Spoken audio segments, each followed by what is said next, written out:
Hello, I'm Dave, and welcome back to Nerd Talk, the Capper Collective, episode whatever it is.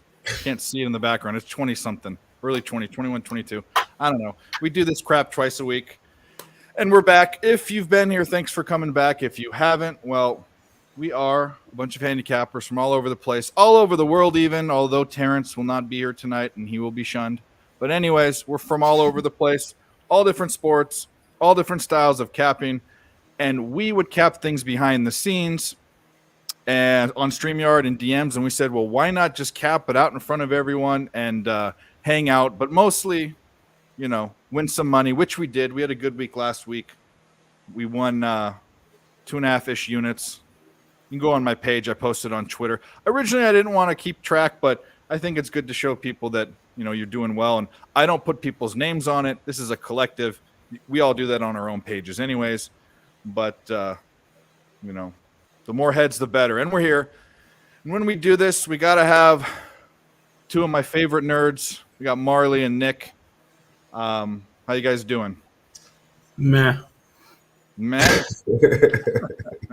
Tonight's not off to a good start. Yeah, I'm all right.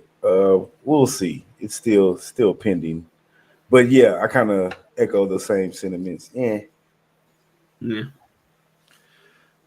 I don't quite know. I mean, we'll talk about what we got. I need this Hampton James Madison game to slow down a little bit. I have the under in that. This Knicks game's not going well at all. Brooklyn looks like they should, which would be the case when I decide to bet them at home because they haven't covered, or they covered 5. They've covered once out of 6 games. I bet both the spread and the money line. Bowling Green, Kent State's going well for me, not for you guys. I had the under. Yeah, Bowling Green didn't like. Yeah, Falcons ain't doing anything. I don't think they knew they had a game tonight. So. Yeah, I'm telling you, the unders are hot when they play. I mean, they just don't score points. It's just they're not a good team and they don't score points, which is weird for a MAC team. Yeah, very strange for a MAC team. And anyways, what else am I on? I'm on crushing the NBA, over. though. What was that? I'm crushing NBA right now. Though. Well, what do you got? I am on the Jazz +4. I think I got that. Pelicans money line, and I am also on the. I will be on the Clippers, I believe. I think I'm going to take that, and I'm also on the Cavs right now. Those are the 2 later games, though. LA games. But as of things that are going right now, I'm on the Pelicans money line, and I am on the Jazz plus the points. Cool. What else you got, Nick? I have the Panthers, which are up 1-0, but I also have the team total over, the full game over for the Panthers, so that's not very good. I'm on the Capitals money line. It's tied 0-0 at the moment in the second. I do have the Canadiens, who look good. They're up 3-0 at I believe the end of the first. And I have the Canucks team total under 3.5 in that game as well. And then later tonight, I have the Wild team total over 3.5 and that full game over 6.5. And all my NBA is going right now. So I have the Raptors. They look like crap. The over in that Atlanta game looks fine. I have the Suns money line. I have the Bucks money line, too, that I kind of jumped on today. I got the Bucks at 5.5, and then I rebet them at -122. So I love how later in the day we found out these guys aren't playing, which is fantastic. Where Giannis gets ruled out, and the game I bet, or the side I bet, drops 3.5 points. Welcome to basketball, buddy. That's College basketball. I'm on Hampton.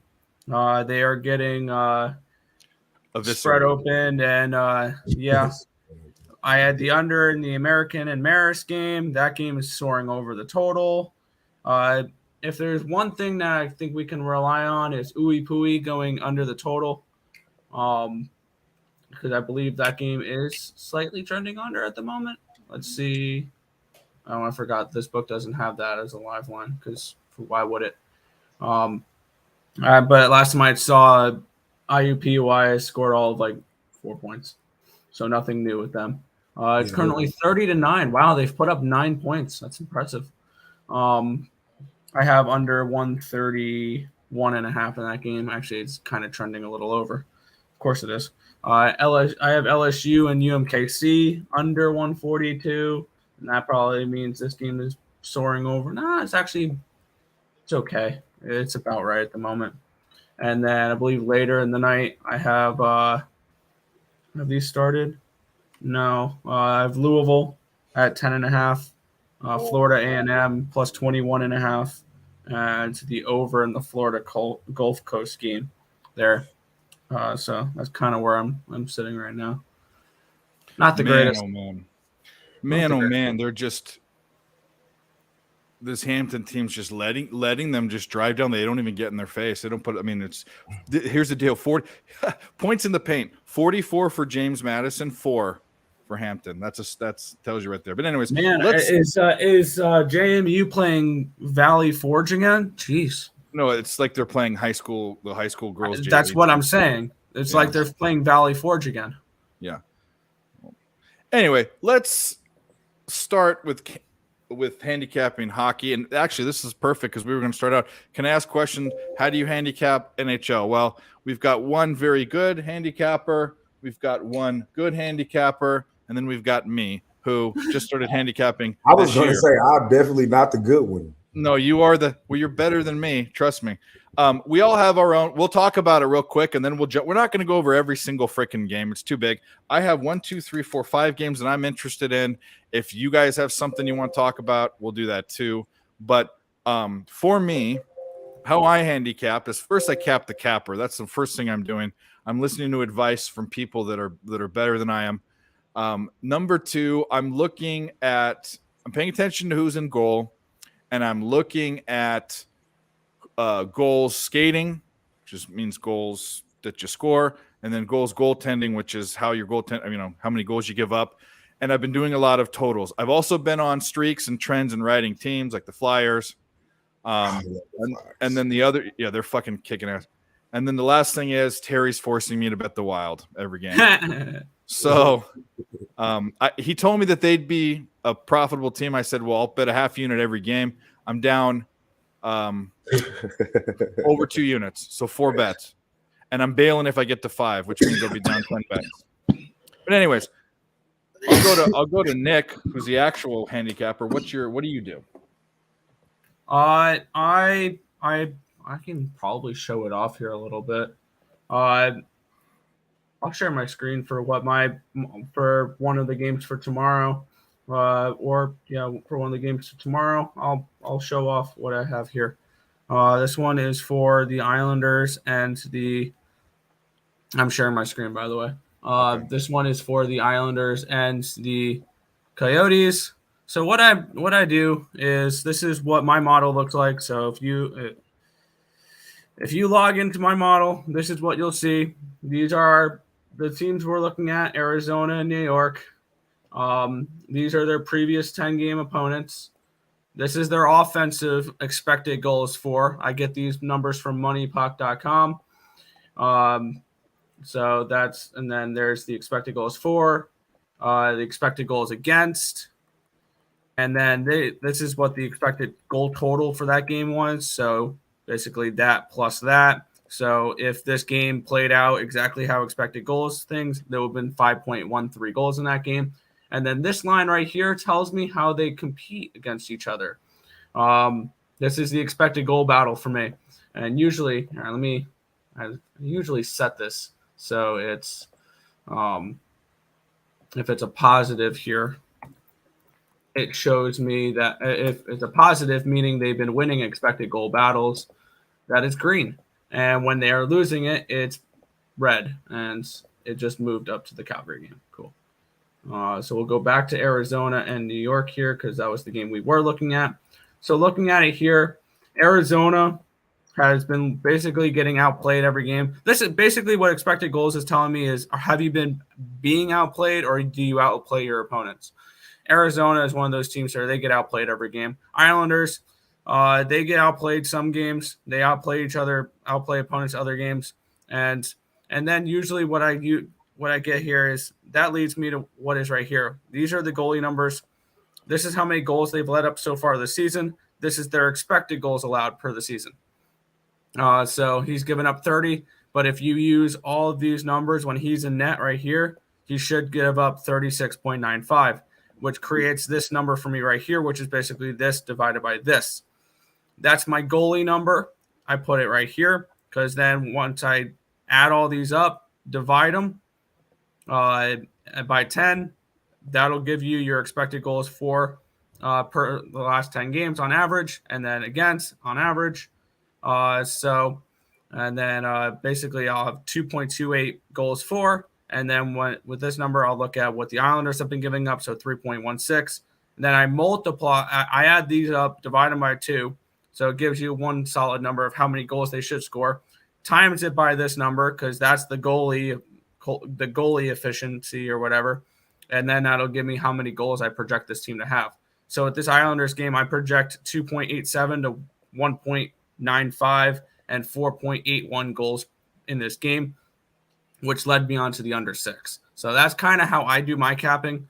That's how my model works. So there's a little inside scoop to the people watching. Marley, you want to say how you cap, or do you want to just be embarrassed by what we just heard? Yeah, I don't mind. Sure. Yeah, no. We all got. This is good because we all got to talk about what our technique is, and you and it's no secret that you and I aren't. That's not our strongest, or even our fifth strongest, probably. But right. So yeah, hockey's not my, like you said, not my top 2 or 3 sports, but I do bet it. I've been betting it for the last couple of years. And I don't have a formula, or I don't, I consider myself a very, very amateur hockey capper. But the things I do look at, I'll go look at the last 5 to 10 games for each team, see what they're doing. And when loss column, I go check goals allowed and goals scored for each team. Obviously, we check the goalie, see which 2 or top goalie, who's in, who's out. What else do I check? That might be it. Obviously, record, overall record, how they've been. More so, overall record is how are they doing for me lately, though. I'm a big fan of what have you done in the last 5 games versus your overall record. But mainly goals allowed and goals given up. I kind of use that as my point differential for football. But so very amateurish, and I tend to hop on trends. I kind of cap it the way I cap baseball. It seems to work for me for whatever reason. So, well, that makes sense because there are a lot of similarities. Pitchers and goalies, they're both bet the same way. They're both run line, puck line, right, money line sport. Man, that over. This is the thing why things can get crazy. No one would have thought, and that my best bet, which is that total in that Hampton. James Madison, and up until 10 minutes into the second half, everything was fine. But then all of a sudden, Hampton decided they're not in foul trouble. Well, actually, they are in foul trouble. They have 10 fouls. I don't know where they're fouling, but they don't want to play any defense in the paint. And then Hampton, out of nowhere, is hitting threes. Didn't score all game, and now they're hitting threes. So that's sports betting. I love college basketball. I love watching it. I love that my mental health is going to be determined whether or not 19-year-olds can hit free throws. Yeah, it's crazy, but anyway. All right. That's sad but true. Yeah, let's get into it. We're not going to go over every game. I don't have the patience to do that. This is supposed to be an NFL show. Plus, a lot of the hockey handicappers flake. Terry, you will be shunned. I will say that at least 5 times this show. But we're going to talk about this one. Maybe I was going to say, for the hockey segment, just toss me whatever games you want to talk about, and I got you. You don't have to go over every single one, but just toss me whatever you guys want to talk about. I got 1, 2. I bet you at least one of them are in this 5 because I picked the ones that I think, Vegas Knights and the Buffalo Sabres. Definitely. I was going to wait for Tim, but we're just going to go into it. Let me pull up the Marley would call them actual factuals, but that's his show. I can't bite his style. No, man. Um, Hey, come on. Man. No, I'm not gonna. I don't own the rights of the term actual factuals. I don't own the right to nerd talk, but if someone called their show nerd talk, I'd punch him in the face. Just kidding. I'd be a little upset. I'd shed a tear. Who would want to copy this rinky-dink thing? Where are we? All right, Vegas. By the way, Vegas are 12-2. Yes, that's crazy. It's Vegas and at Buffalo. Vegas is minus 154. Buffalo is plus 140. The puck line. Let's get to that. I wish I put them on the same page, but they don't. The Vegas Knights, you can get minus 1.5 at plus 160. And then Buffalo plus 1.5 at minus 184. I like the Vegas team total. The Sabres can score, but they give up a lot of goals. And Vegas can score a lot of goals. So I don't know what the team total's at. I don't know if you can see, Nick, if you have that up, but I'm thinking team total. Find it. I have locked in a play on this one. If it just lets me click it. There we go. You can get Vegas Golden Knights team total on Pinnacle, 3.5 minus 104. On Caesars, minus 111 for over 3.5. That's not where I'm looking particularly in this game. I have this game projected 3.46 to 2.25, so 5.71 goals in this game. I have projected Eric Comrie and Logan Thompson. Thompson's been a above average goaltender this year. Comrie a slightly below average goaltender. I got under 6.5 in this game, and I got it at minus 108. I saw about 0.8 goals of edge towards this under, and Vegas has been a heavy under team so far this year. I would lean probably, if you're going to bet a team total, towards the Sabres team total under rather than the Vegas Golden Knights team total over. You can get 2.5 for plus money. That's kind of interesting for the under there. I usually don't like to touch 2.5s when it comes to team total unders. But why? That's where I would lean in this one.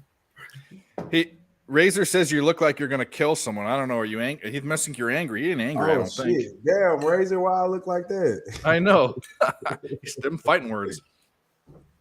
So I also kind of thought the same thing, but I said to myself, if I like the Vegas Knights team total over and the Buffalo team total under, why don't I like the puck line? Yeah. I'm not trying to hate the puck line. I have them I have Vegas projected to win by 1.2 goals. Yeah. So. Yep. Marley, do you like anything? You like anything? Yeah, no, that's one of my games. I've actually been heavy on Golden Knights. Like you said, they're 12-2. I've been rocking with them a lot. They're not a good puck line team. Seems like a lot of their games to me are one goal games. 4 out of the last 5 actually have been 1-goal games. I do route them on the money line a lot. It's normally like minus 150. I've been up lately, so you know when you're up, I don't give a shit. I just take it. Shout out Marley, coach and gig. Hey, we're 1 game away from the Super Bowl. Big game Saturday. Oh yeah, I didn't even ask you. How are you guys doing? We're good. We're good. We actually lost 1 game. We went 7-1. And Saturday. No good. I know, man. Fucking, I was pissed. Anyway, last 2 games we've been in the playoff. We was like 27-0, 31-0. We win this Saturday. We go to the Super Bowl. So it's gonna be good. It's gonna be good. Anyway, back to Vegas though. Appreciate that, Razor. Stafford Cobras, go Cobras. I'm with you guys though. I like the under here, 6.5. I'm definitely going to bet it. Like my man said over here, Vegas has been a heavy under team. Like I said, this is one of the teams I have been following. And unders and money line is like what I've been riding with. So they're on a 5-game win streak. I'm gonna keep that going. Buffalo's on a 3-game losing streak. I don't know if they're as good as their record suggests. I know they started kind of hot, but I'm not, like I said, I'm not the biggest hockey guy, so I don't know how good they were projected to be. But I like Vegas here. I think they're playing like one of the better teams in the NHL this year anyway, and they've been consistent over the last couple of years. I don't think they were projected as well as they're doing right now. The Sabres? No, or the Knights. The Knights. I was Oh, the actually. Sabres definitely. The Sabres. Oh yeah, the definitely. Sabres. I'm decent on the Sabres. I don't mind them. I have them over. I think 77.5 points as a future I gave out. I'm a little bit more invested in the futures market when it comes to the Vegas Golden Knights because I gave them out to win the Pacific, to win the conference, and to win the Cup this year. I was super high on the Vegas Golden Knights coming into this game, coming into this series, season. There we go. Higher than most. Because one thing I did notice with this team is they came a couple points out of the playoffs last year with Stone missing half the year, with Martinez missing a lot of time, with Pietrangelo missing a lot of time, Pasquaretti missing a lot of time. A lot of their big players missed a lot of time last year. And if they could stay healthy, especially now that they have Jack Eichel, who's looked like an MVP so far this season, it looked really good. Flyers are off to a great start. Yeah, and, that's next game. We're gonna talk about They, that one. they've been a just team fucking I've been win. heavily invested in. So yes, Yeah. I agree. we don't have locks here. The only No, locks yeah, we that's a have bad are word. Car doors. The only words we talk about that end in OCKS are Cox. Yes. We put that after when we win. We pick the team name and then we put cock after. Well, it. usually that's an underdog win. Like we had a couple really nice one. Yeah. We had what we All had right, I'm not fighting. familiar with all We had, this content. we had Irish No, Cobb. that's all good. It's borderline. It's borderline. You know, Tomorrow we're gonna have Fruitcake. Blackhawks cock. So when they win outright, but I'm not that's having no cup. Yep. So we'll get right to it then. We'll just go to that game. Philadelphia and to touch on Razor there, if Philly's going to be good, God damn it, I'm going to get paid for it because I don't want to see Philly be good. yeah. He's Razor. You're from that area, right? I think he's from the Philly area, somewhere around there, Delaware, Philly, somewhere. Anyway, doesn't matter. Well, the Houston Astros tapped up them Phillies though, but I know that's a different Phillies. Yeah. The Phillies did about as good as they could do. They went way further than anyone expected. Yep. Good for them. Yeah, The just ran Astros out to were going to best win the team in World Series. baseball. Yeah. Astros were going to beat whoever they faced. Right, I agree. I've been saying that since opening day. Oh yeah, you called it. You and LJ, but I mean, you have vested interest in it though. Yeah, I'm a I mean, homer. Hey, yeah, Razor, my bad. Razor, That's- didn't I that's tell what I you thought. week 1 that the Packers were not going to be good and that the Packers were going to win the division? Yeah. I haven't saw you since you I will put this out there. Packers money line this weekend. Thinking As about, As 5-point dogs. we'll get there. I have the Packers. I think as a circuit pick. Yeah, I love the Packers this week. So do I. Really? We'll get there. I'm just glad we're further than the Mets and the Braves. Well, Nick doesn't agree with you there. He's a Mets fan. I don't have vested interest. So let's get to that Philly game because this is the most interesting game to me. How Philadelphia, who has been hot or hotter than expected, and how the Blue Jackets are scum. How are the Blue Jackets? I mean, I know they're at home. How are they favorites? That I don't know. That's definitely something that puzzles me. This line is not currently available to me at the moment. I'm going Really? to get involved with the Flyers in this game in some way, shape, or form. That or the under. Until proven otherwise, I'm going to back Carter Hart for unders. Plus I have 125. Hey, can I Plus ask the question? 125. Can I ask the question? Because Yeah. I don't be knowing how to find this. How do you know which goalie is in for the night? I project goalies based on like if they've had a couple days off or something along those lines. Expect the starter. It's Right. not often you see. Some teams are more difficult to predict than others, but if you have a team that's the obvious number one, it's going to be them unless it's a back-to-back. Like Okay. with Philly, I think the only time you're not going to see Carter Hart is on a back-to-back, something along those lines. But some like a teams are a little day- bit tricky with that. My bad. So like a day's rest, because I'm asking because I'm on Philly, by the way. But I was on Philly last night, and I think they were underdogs again last night, if I'm not mistaken. They were plus 115. But there are websites you can go to. RotoWire's one. I to tell you the truth, I usually am not betting hockey until I talk to these guys, so they'll tell me Right. who's in or who's out.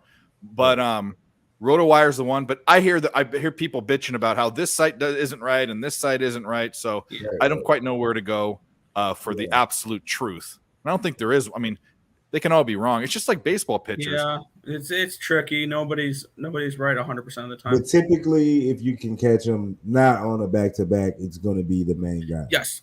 I'm going to be looking at probably the Flyers in some way, shape, or form. Blue Jackets team total under, because Carter Hart's stats are godly right now. Because you saw my goalie number there. My average is 1.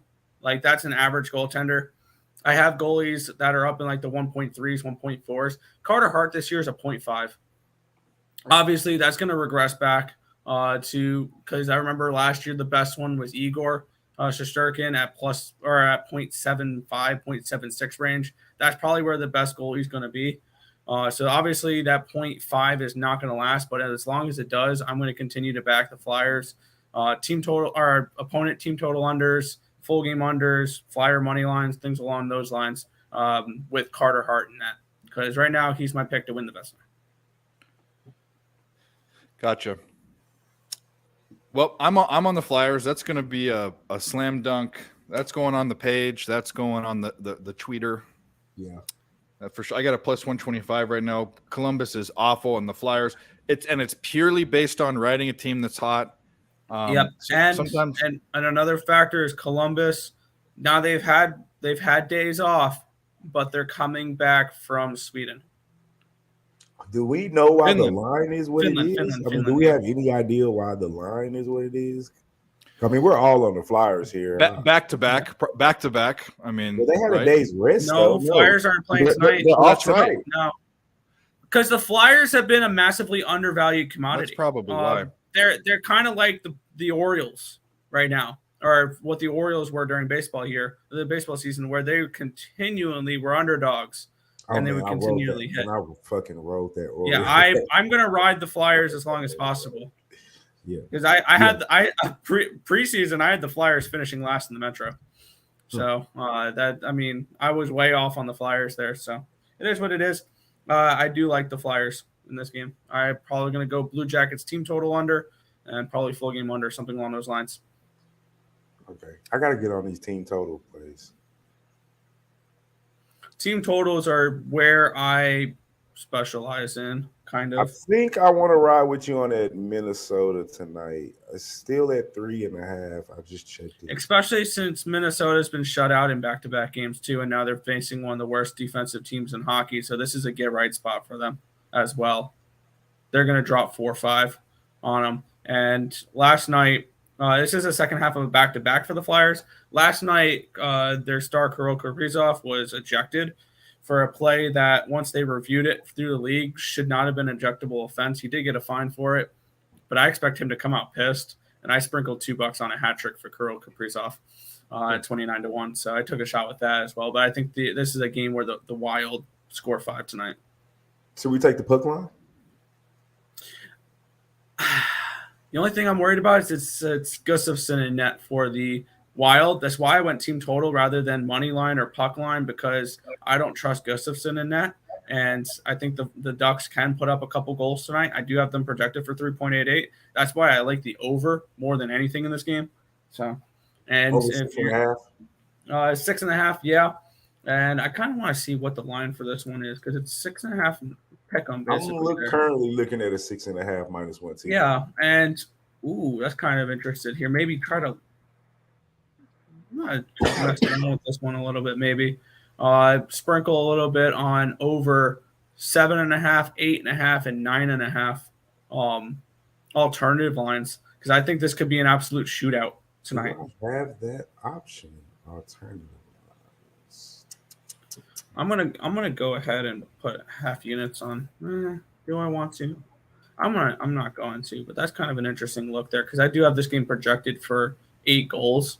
So over 7.5 plus 200 is interesting. Over 8.5 plus 325, and over 9.5 is plus 650. I think this can be an absolute shootout, because on second half of back-to-backs, you can also expect the Wild not to be there 100% defensively potentially as well.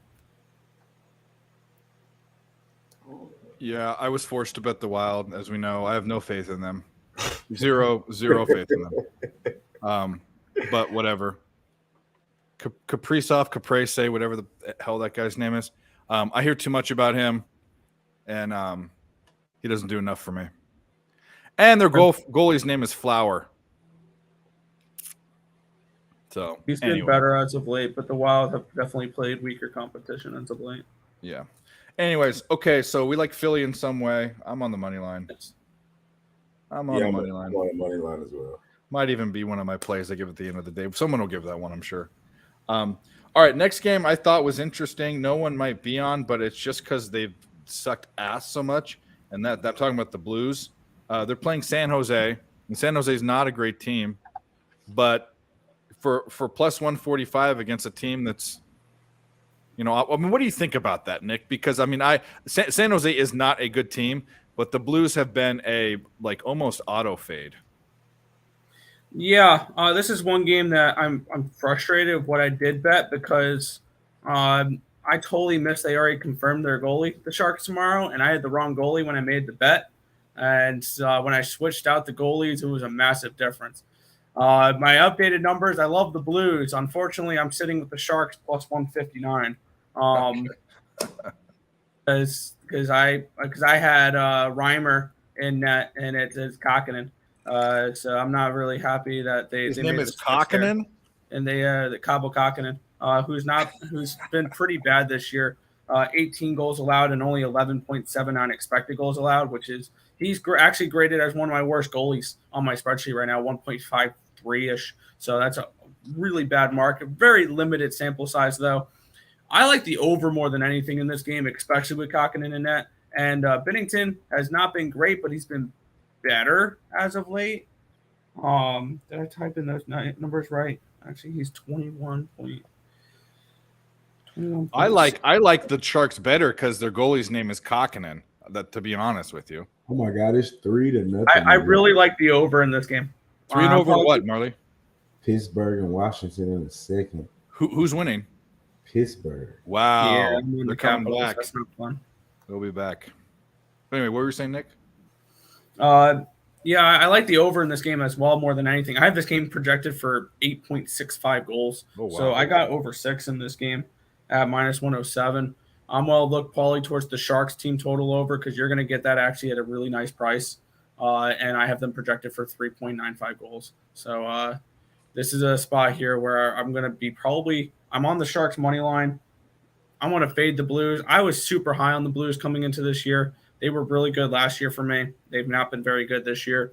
Until they get their shit together, they are a fade team for me at the moment, even though now I'm projecting them to win this game. But I have the Sharks money line, and I'm going to have their team total over and the full game over. Marley, you on anything? San Jose and St. Louis? No, we actually covered the 2 games that I have played. Okay, good. All right. Well, let's go to the next one then. Nashville Predators, #MeToo, Colorado Avalanche. Why are you hashtagging me too? Because Predators, Nashville Predators, Oh, yeah. So you haven't been here for a while, dude. We've made all these stupid jokes, man. I like it. Yeah. Anyway, my joke is even though most people in New Jersey are Devils, not everyone in Nashville are Predators. #MeToo. I like it. Touchdown you though. That's good. Yeah, that. And by the way, that's total soared over in that Hampton JMU game. It was just suddenly they woke up. All right, Nashville, Colorado. I'm not even looking at up too good. Who was that? Raptors. The Raptors woke up. I thought about the Raptors. I thought about them. I meant to say that, but I'm sorry, my man. Earl, what's your name? I don't know which one I'm Nick. And Nick. Tim's the other one. And I knew it was Nick and Tim. I just didn't know which one I was talking about. I'm sorry. Don't forgive me. I'm the high too. Tim shaved his beard off and it was easy, but now it'll be a little bit more difficult because he grew it back. Yeah, Nick was. I didn't want to interrupt Nick, but I took Atlanta second half and the Raptors second half. There you go. Yeah, minus. The Raptors were -5, and the Hawks were -4.5. I kind of went up, but I know I'm on the Jazz +4 too for the game. So I'm trying to. Oh, that's that's a good way to hedge yourself. So I hedged myself on the second half, right? Cool. Well, Nashville, Colorado. I don't have a side. I don't have a side in the play. I mean, as far as like a money line or a puck line bet, but Nashville, even though they have Saros is their goalie, right? Yeah, He's got supposed to lit be. up. He's not playing up to his standard potential, and the Avalanche are still scoring goals. So I wanted to look at their team total.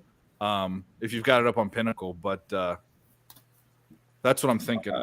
Yeah, I can look up this team total for you here. Yeah, buddy, we're gonna talk about that right after this. We're gonna do a little college basketball, college football, and then we're gonna do NFL, the whole card. But it's coming I have 3.5 on Pinnacle. It's around -124. On Caesars, it's -137. Shop around. Yeah. You'll probably find it in the 130s. Is my guess. -124 on Pinnacle. Yes. Yeah. Oh my god! Come on, I need the Knicks. What do you have a play in this game, Nick? No, it's a slight lean towards an under for me. I have this game projected 3.55 to 2.49. So I have this game at a 6.04. So it's a slight lean towards that. Georgiev has been above average so far this year, and Saros has been below average. Saros just got lit up in his last start. I would lean under, maybe first period under. Because if Saros is in net, I'm gonna bet on him. I would bet on him to have a little bit of a bounce back performance here with the under. But this is not a spot I'm particularly looking to go after. And similar to the Blue Jackets, the Avalanche are coming back from Finland as well because they played the Blue Jackets in Finland. So I lean under in this game more than anything else. But this is not one I got to. And Marley said we talked about those two games. All right, last one. Not because just because they're two teams that I like to bet. The Blackhawks and the Kings. Yeah. I don't know. I mean, they're both not great. They're both probably playing better than people thought they were going to play. The Kings are fun because I have all those stupid ass gifts I put in Twitter DMs. And Chicago is just a fun team because Terry doesn't like them. And their logo is cool. But do you have a play on this? I have nothing. I have absolutely nothing. I just want to talk about it. Blackhawks cock. Blackhawks cock. I took their money line at +249. That's dropped already down to 235. I have this game. If Soderblom is in net, he's been pretty decent so far this season. Very limited sample size, but he's been okay in his starts. Jonathan Quick has started off poorly, but he's gotten better. And I actually have this game slightly towards the Blackhawks winning it. 2.9 to 2.74, 5.64 projected goals for this game. I would lean under in this game as well. I think we're going to get a decent price with the Kings being as monster favorites as they are, and the total being I believe the total is a 6.5. Yes, it is. So that means probably it's going to be a nice juicy price for this team total under. Team total under 3.5. You can probably get it from +105 to +110. I like that for the Kings a little bit here. I have them projected for 2.75 goals. So I can see this being a little bit of a lower scoring game. And with the Kings being this monster of a favorite, I could see this. I see value on that team total under 3.5. Cool. Well, let's talk about any other game you want to talk about. I think the only game I'm only going to bet is the Flyers. Some interesting looks. We've also got some soccer knowledge. Aston Villa and Moneyline and UEFA. Is that a club? Is that a Champions League game? I have not a freaking. I don't know, or just a Premier League game. I am not a soccer guy. Yeah, I like to watch it. I don't know much about it. I like Manchester United, and I follow the English national team. There you go. Well, we'll bring on another nerd, another of Houston's finest, another Astros fan who would also say that the Astros are the best team in the major leagues, and they were because they won. I was about to say. LJ from H-Town. What's going on, That's a different fellas? camera angle there. What's up? Yeah, I did some redecorating, man. I like Changed it. it up a little bit. Okay. I see it. I like it. How we doing this evening? We just got done with hockey. Well, we're about to be done with hockey. Nick's gonna give us whatever else he likes. If you think about betting hockey, we all like the Philadelphia Flyers. You know, I don't know if you. I know you remember might when doubt- LJ was like, I can't bet hockey, dog. I bet the Wilds team total tonight. So did I. I Well, hope. What is it right now? 3.5. I got 3.5 minus 115. I got minus 110. I haven't bet it, but Nick was talking me onto it. Now that you said you're on it. Why are you on it, Nick? Because my model likes it. I have the Wild projected for, let me get today's games up real quick. I have the Wild projected for 4.32 goals. Anaheim defensively have given up 4.01 expected goals against per their last 10 games. Yep. And the Wild averaged 3.18 expected goals for per their last 10. Gibson's numbers are below average. 1.2 is my goalie number for him. 1 is average for my spreadsheet. So I do like the fade Gibson a little bit there.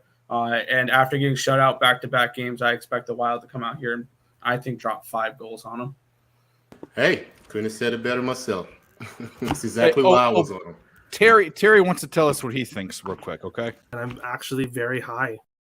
Yeah, we know you are, Terry. We know you are. We know you are. That's why you're not here and you're shunned. Fun. Okay. I told you, I'm going to shun him. That's 3 shuns. He gets 2 more. That was some great stats, Tim. No, Nick, but Oh, Nick, I'm sorry, Nick. it's going to happen. It's happened all their life, I'm sure, and they're probably used to it. But I'm going to tell Tim needs to shave his goddamn beard again, just to make it easy for all the newcomers. Plus, he looked better with it, I think. A baby face. So what are we doing now? Oh, I don't know. We're going to talk some sports, but and we're gonna finish NHL. Okay. We're gonna. I don't have any more picks. Marley doesn't have any more picks. Nick's gonna give out what he likes, and then we're gonna flip it and do. I think we're gonna do college football for tomorrow night. There's only 2 games, but we'll talk about that real quick. But Nick, what else do you like besides what we talked about? Yeah, the only thing else I was going to give out was in the Red Wings and the Rangers. I like the under in that game a little bit, and then I'm going to take the home underdog in the Detroit Red Wings. I think that's the Rangers are overrated this year, and they're not getting the goaltending that they got last year from Igor. And it's obviously showing that this team, when he's not elite and he's not Vezina caliber, that this team is overrated, and they are not as good as people think they are. So I'm on the Red Wings. I got them at plus 138 at home. They are a team I like to back at home as a dog, and my model likes them as well here in this spot. My model is usually pretty low on the Rangers too because Rangers' offensive numbers are not very good for expected goals, and they're usually a team that relies too much on goaltending. I have this game projected actually pretty close, 2.46 to 2.41. So probably at the price it is, I might look at the team total under 3.5 with the Rangers as well, if I can get a decent price with that. But I am on under, I believe it's a 6, under 6, and the Red Wings in that game. Cool. You like the work boots? Yes. You guys, I know. LJ and Marley, you guys know about Red Wing boots, right? You know about the work boots. You don't know? They're like the boots construction guys wear. There's a brand called Red Wing. I mean, maybe not in your neck of the woods, but they've got stores and stuff. Anyways, I call the Red Wings boots because I asked a couple people that are from Detroit, what's a Red Wing? And they can't even tell me what it is. They don't even know where that came from or what it is. So I call them the work boots because that's the only thing that I know that's Detroit work boots. So they don't deserve to say Red Wings. They don't get a team name. They don't fucking know why their team's named the Red Wings. He goes, Lenny goes, it's a wing. It's a wing on the tire. Whatever. Lenny. That's funny. I like that. Is Lenny back from Detroit? Yes, he is back from Detroit. Did he do Game Time Decision? Yes, he did. That jerk's not answering my DMs. Lenny, He's probably sleeping. He's not Probably feeling recovering. the greatest because he's recovering from that trip. Oh yeah, and we all know I don't know him very well, but I'm assuming just by the small amount I know that guy likes to party a little bit. Yeah, he likes to party and he likes to drink. So yeah, the way he described that trip was the 3 games he went to were drink fest. So Hey, LG, you got your volume on? Oh, I'm sorry. That's all right, bud. All right, so let's switch the banner first, because we're trying to produce this show like like a show that actually is something worth watching. And there are 2 games tomorrow: Tulsa, Memphis, Georgia Southern, and Louisiana Lafayette, the Raging Cajuns. We'll talk about Tulsa, Memphis. I have Memphis as 8.12 favorites, which means I'm getting some line value at 6.5. But I like the over more because I did a matrix with their points. Each team, how many they score, each team they give up. That gives you 6 different numbers in a matrix, which is adding vertically, horizontally, and diagonally. And it's 4-2 to the over, and it actually should be 5-1 because one of the numbers is like 0.3 away from an over. So they're teams that like to score, that don't play defense completely. No, well, they're not Maction. They're a AAC, right? They're American Athletic. American Athletic Yeah, Conference. American yes. Athletic. But they play like MAC teams. So I like the over. That's what I got in this game. But I'll start with Marley, Mr. SEC, even though this isn't an SEC game. Yeah. What are you thinking? I'm with you on. I'm not on the side on this game, but the total is where I'm definitely looking at. I mean, like you said, this is going to be a game with absolutely zero defense being played. Both of these teams are giving up over 30 points a game. They're allowing over 400 yards total yards per game, over 200 yards rushing for Tulsa allowed. So and on the other hand, both of these teams are scoring 30 points a game. But as far as the side goes, I got better things to spend my money on than Tulsa, Memphis. So if I do go anywhere, it'll be on the total. And as far as the other game goes, I'm completely off that game. Like I said, there's better things to spend my money on Georgia Southern than Louisiana. But I do like the total. I got over 61. Is that what you're looking at? Yep. Yeah. I think this game easily goes over 61. We're definitely in for a shootout.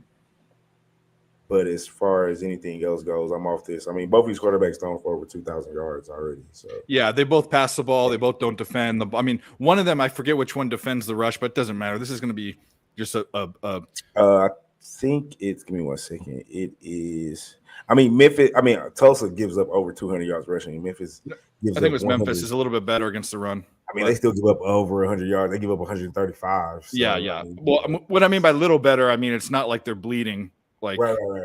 I agree. All right, we'll get to LJ and Nick, but we have someone else to bring on, and I don't know why this isn't working. Oh, here we go. Timber! Level out, come on! Live aloud, Timmy. What's up? What's up, buddy? How was dinner? It was good. We went to a Chinese food place in the middle of NC State. Nice. Yeah. What'd you get? Orange chicken? Dinner Taos, but yeah. Dinner with Charles. God damn it, let's go. I mean, that's the go-to.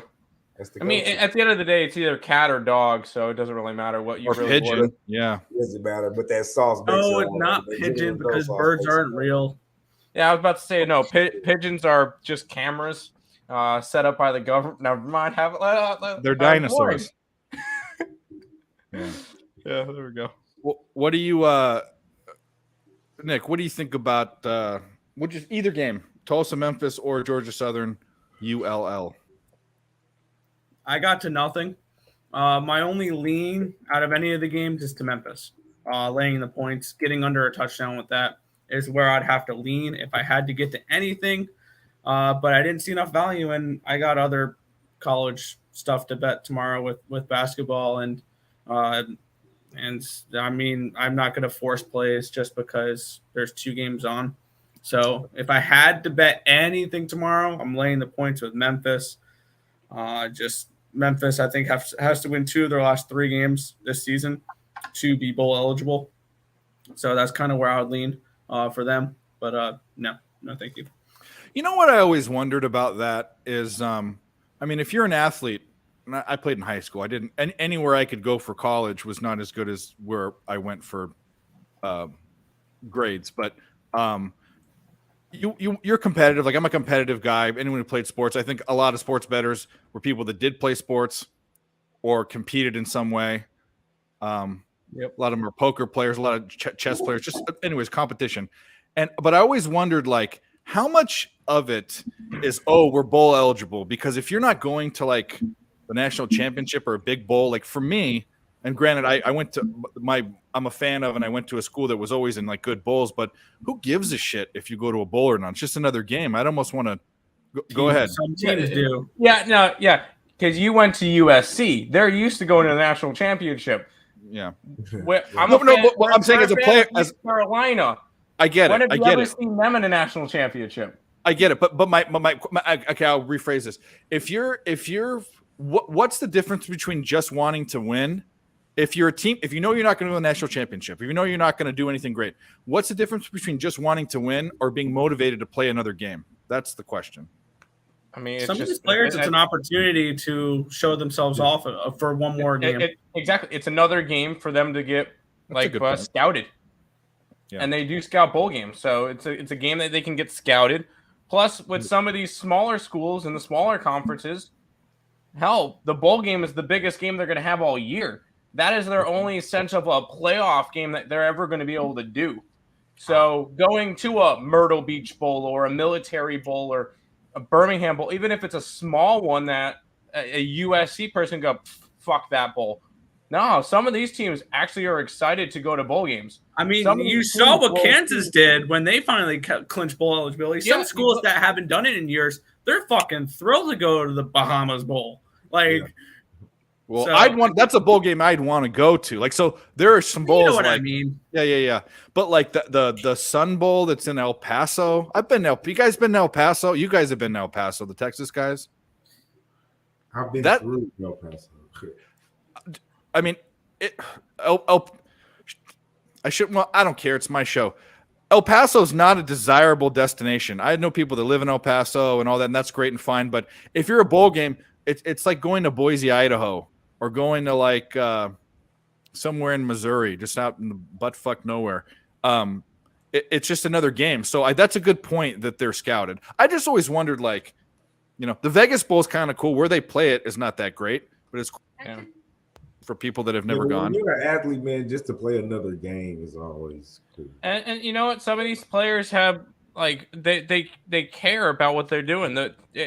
Plus, I think most of the bowl games you get rings for anyway. Like the Outback Bowl, you'll get a ring. Like they give them prizes and they give them shits. Like I remember. They get swag. I know for like Alabama this year they'll play in whatever one of the lower bowl, like one of the New Year's Six Bowl. They'll play in a Cotton Bowl and be disappointed. They're gonna hate it. They're gonna hate it, and I love it. I love it. They're gonna play in the Cotton Bowl and be pissed off that they're there.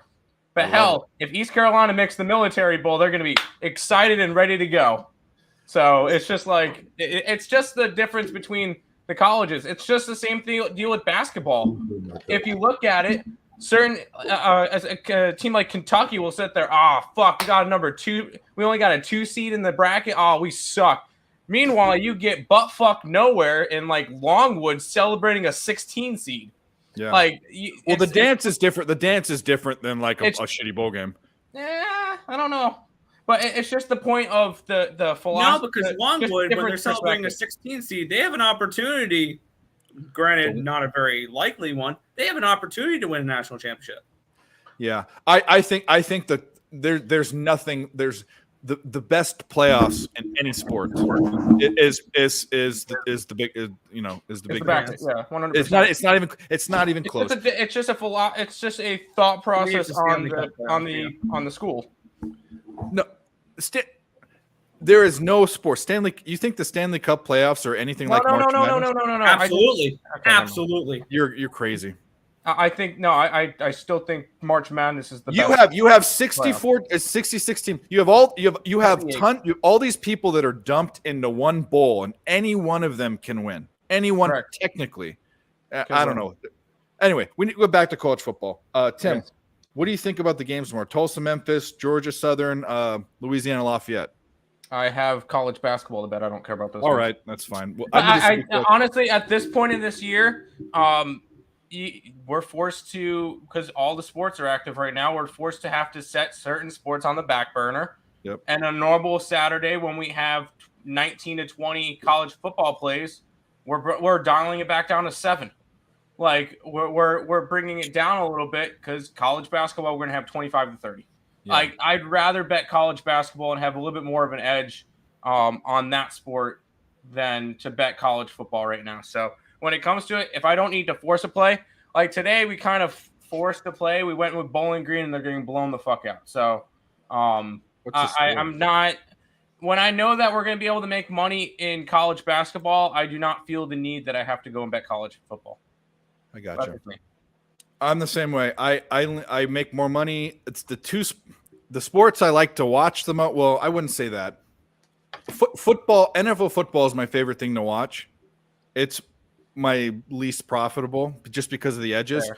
And Yeah. baseball is college basketball. I like to watch. It's my most profitable. But like baseball is like a thing where when that's in the mix with other sports, I have to focus on it even though I don't want to, because that makes me more money. There's more edges in baseball than any football, period, college or there just is. Correct. But LJ, you got anything for? I know you're not a huge college football guy. Anything for tomorrow? I didn't think so. We'll move on quickly because we're gonna get to NFL. But we'll do call. I didn't index anything. The thing I have to do after the show is index college basketball. Yeah. And there are basketball plays. quite a few. You do have them? I do not. I'm not Okay. even. I have one love play. it. College basketball is one of my favorite sports to bet, but I normally chill the first couple of days. Yeah. I haven't indexed anything, so I'm just going to say that Omaha, University of Omaha, Nebraska, and the University of Nebraska Lincoln, I guess I should say. So the Nebraska school. No, Lincoln's a different school. No. They're playing each other. Yes, I know. Yeah. Well, Lincoln's Anyways, a different school than University of Nebraska. I thought that UNL was what they call. It's not in Lincoln. I don't know what Nebraska, like the Cornhuskers. It's Yeah, just they're in University Lincoln. of Nebraska. It doesn't have anything to do with Lincoln. But you get Nebraska versus Nebraska Omaha. Lincoln itself is a different college. You're thinking Lincoln? I thought they called University of Nebraska UNL. I thought, but maybe not. No. Anyway, I'm going to make sure that I'm not crazy. Nebraska University. We're all crazy in our own special ways. Yeah. It is Lincoln. It's University of Nebraska Lincoln.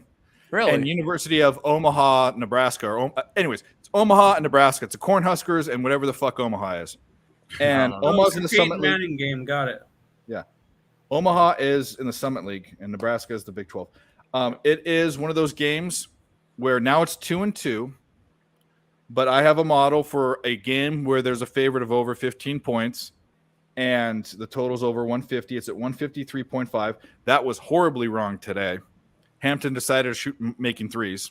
Oh, Hampton was it was a mistake. Yeah. I had Hampton plus the points. Yeah, you guys told me that. But I'm going with the under. I looked at these teams, how they played last year, and if you took their average points, you'd be in the low 140s. So that's my only play based on that. I looked at that based on that model. I haven't indexed anything. There are a couple games that are super interesting to me, but I just didn't have time before the show. So Marley doesn't have a play. Nick, we'll start with you. What are you looking at for tomorrow? College basketball. Let me get up the document with The Blue Hose are playing tomorrow. Presbyterian Blue Hose. Yeah, we're gonna fade them. And- I have all the yeah. numbers Yeah, here. Tim and I cap together, so Tim does all the speaking. Oh, by the way, before you get into it, so we were talking about all the funny names for colleges, right? Fairleigh Dickinson, Moorhead. We forgot the best one. The best one. They're playing tonight. Guess what it is? They're playing tonight. Yep. I'm pretty sure they're playing tonight. I thought I saw them on there. Let me check. Let me go look at what's going on tonight.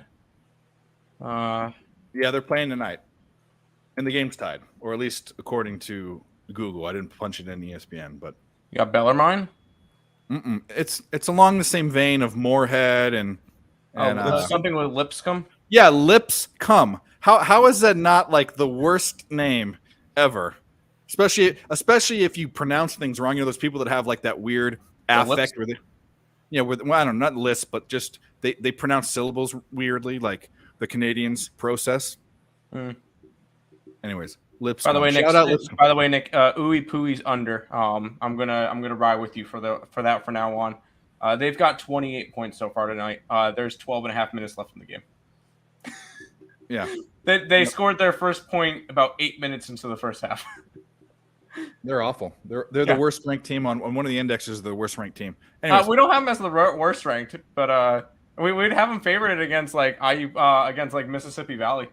Yeah, well, those are all Mississippi Valley. Can you give us that And I think matchup, I found- please, college basketball? And I think I found one of my favorite D1 schools now just because of the mascot. I want to be a Southern Indiana Screaming Eagles fan. Why? Screaming Eagles? I mean, I don't know. That think- that just seems cool. I think the Blue Hose is better. I like Blue Hose. I'm not going to argue with Blue Hose. Yeah. Didn't Deion Sanders go to Mississippi Valley State? No, Deion Sanders went to Florida State. Jackson State. Florida State. Why am I thinking? He's a coach at Jackson State. That's what I'm thinking about. No, he Jerry went to Florida Rice. State. Jerry Rice went to Mississippi Valley State. I think so. Someone went there, and I can't remember who it was. But anyway, we'll look it up. I think it's Jerry Rice. But Nick, get your college plays in because we got to get to Yeah. NFL. I'll talk real quick. Yeah, Tim and I cap it all together. So Yeah, we cap it all together. I got 6 plays just in sides. I haven't capped totals yet. Going Appalachian -4 and a hook. We have it at 8.5 as our numbers. Where all it is we're indexing because there's too many games to really dive into each team individually. I don't care. I go by numbers. So App State -4.5, Columbia +6.5. We have it at a 1.5 point for UMass. So we see value there. Who's Columbia playing again? UMass Lowell. Oh, UMass Lowell. That's right. Yep. I got them Sorry. there. We're taking the Citadel against the Blue Hose, just You love because. No, I'm kidding. -2.5. We got it at 6.5 as our numbers. We're taking Brown to beat the toothpaste of Colgate. Taking Brown +5.5. We're taking the other UMass plus the one against Towson. And then one of the later games, we're taking San Francisco -13 and a hook. We have it at 18.5, and that's against Cal Poly's SLO. I was So already all looking it at is that indexing. game. Yeah, I didn't index it, and I have that starred because San Francisco, Cal Poly is absolutely crap, and San Francisco is a tournament team. it's a team that's going to be in the dance. They were last year. And they're a really underrated basketball team. I mean, They they're were not good going last to. year. They were the defense. Like, were they a really big defensive team? I need to look. They Up, were I a need to good look it up defense. again. Yeah. That's what they were. That's what they were. Anyway, cool. They didn't win their conference because they're in the same conference as Gonzaga. Yep. Wow, Louisville sucks. All right. Yep. Everything sucks in college basketball. God damn. All right, LJ, you got anything for college basketball? Nope. He's too worried about. He's in a deep dive in the tank of. He's trying to figure out which teams in the NBA allow the most assists or the most. He's looking at what Daniel I was watching Jones his is show eating the for other night. breakfast. It was like a precision. Like this team gives up this amount of assists to point guards and take these guys. LJ is really. I was listening to him. Very good with player. We can also do NBA. I've looked at 0 NBA for tomorrow. I picked out one play because I did a free pick video, and that play was. Damn, where's NBA? I don't remember which one it was off the top of my head. I bet the Wizards Why?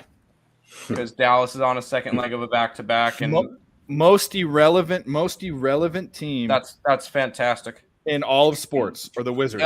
Yep. They're like vanilla ice cream. Cool. Sometimes vanilla ice cream gets the job done. I haven't. It's looked at not always NBA the play. best, but it gets the job done. I'm grabbing the Wizards tomorrow. I think that's gonna be my only NBA play. LJ, you got anything in NBA for tomorrow? Or is it too early? No, I don't take sides. I'm just taking props Oh, really? For the whole season or just right now? just for this month. Okay. Well, that makes sense. Let things get going. Yeah. But I can give you my props. Yeah. What do you got for Yes. tomorrow? Yeah. Capella rebounds over the 76ers because they're bottom 30 in rebounding, and they're on the road. They don't have James Harden, so I think Atlanta is going to dominate the boards, and I'm going to take their leading rebounder Capella to get over his rebound props. But the props aren't out yet, so No, you really can't. The count lines it. aren't even on ESPN, too. None of the lines are. Yeah. I mean, yeah. But I'm looking at Jimmy Butler steals versus the Hornets because they're second worst in allowing steals. And Portland and the Pelicans are probably going to take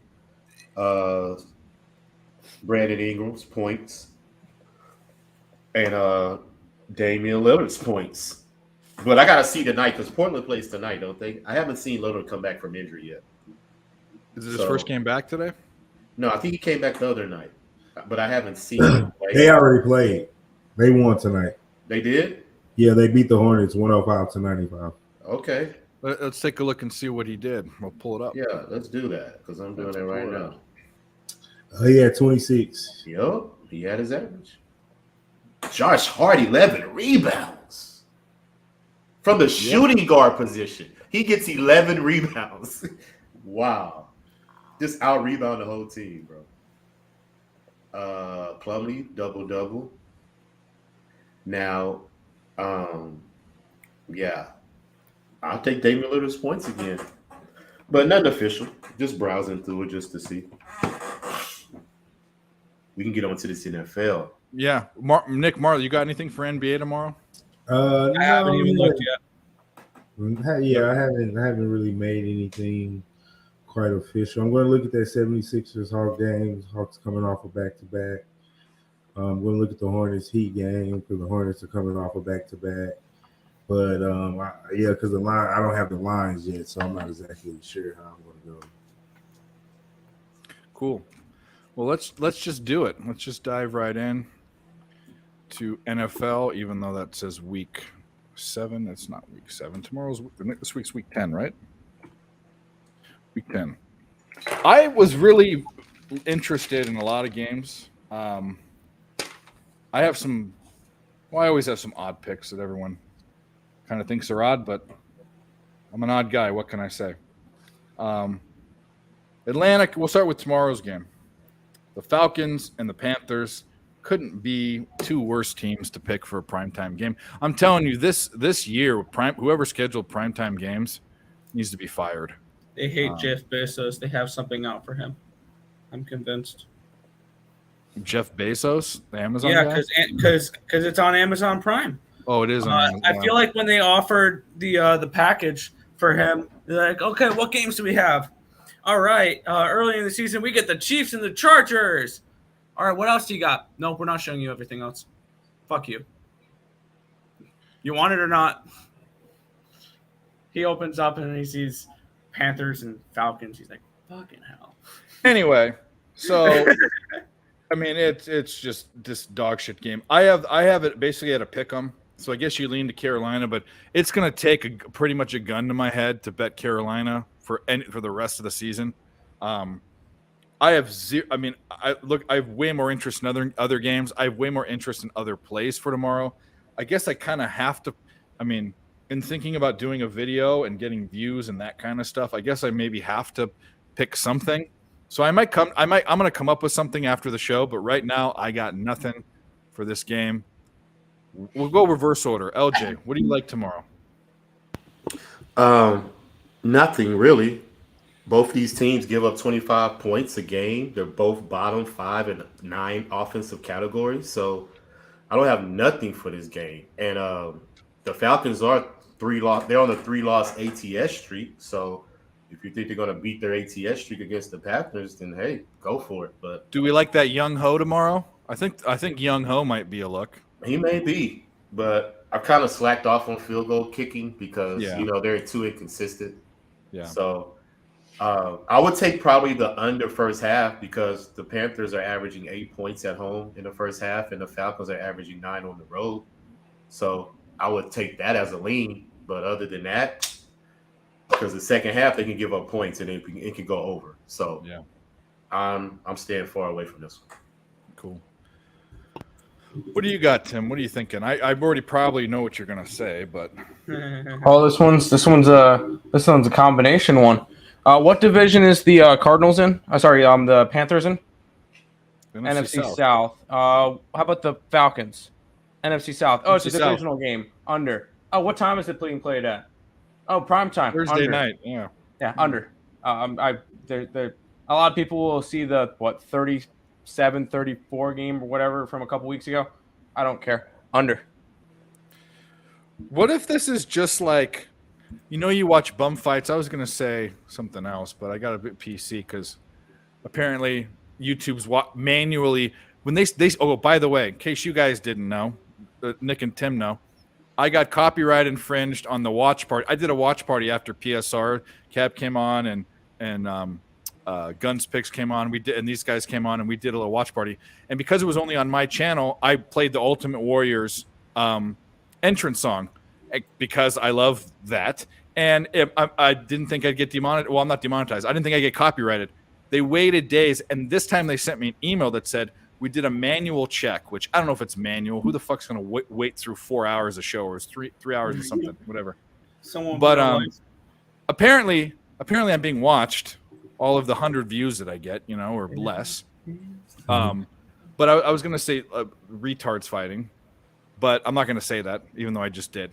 If you ever watched sometimes these bum fights, they're really good. Sometimes they're slobber knockers. So that's why what scares me when in the NFL, it's not like these bum fights. It's not like these two crummy teams in college, because crummy teams in college that don't score points usually are unders. But this could be, bad, sort of an equal playing field, bad on bad. You know what I'm saying? Like this could be an over. This could be one of those watch out type of situations. That's why I wouldn't sit on the under trend for this one. Just my opinion. All right, crickets. Nick, you're up. NFL. NFL Thursday night football. Well, yeah, I think this is also on top of what Tim mentioned. This is a cross section between primetime and divisional under. So obviously, I've already bet the under 43.5. And this is a good recency bias as well, as they dropped 71 points 2 weeks ago, and everybody's going to remember that and be like, "Oh, these guys can do it again."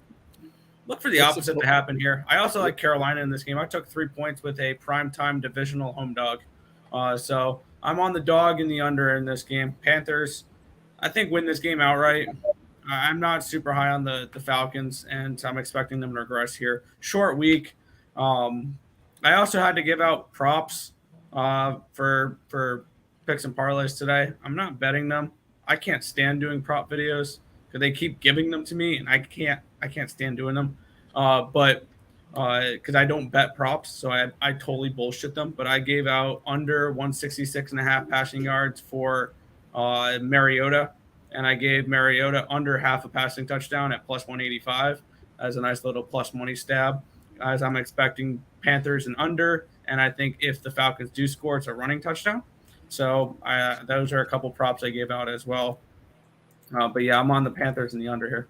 Well, good thing Craig doesn't watch my channel. So if he does, then he'll take me off of prop videos then. It's not like you don't have anything else better to do with all the fucking a million They games could give me another college football video or something else instead of a prop video. Other people do props.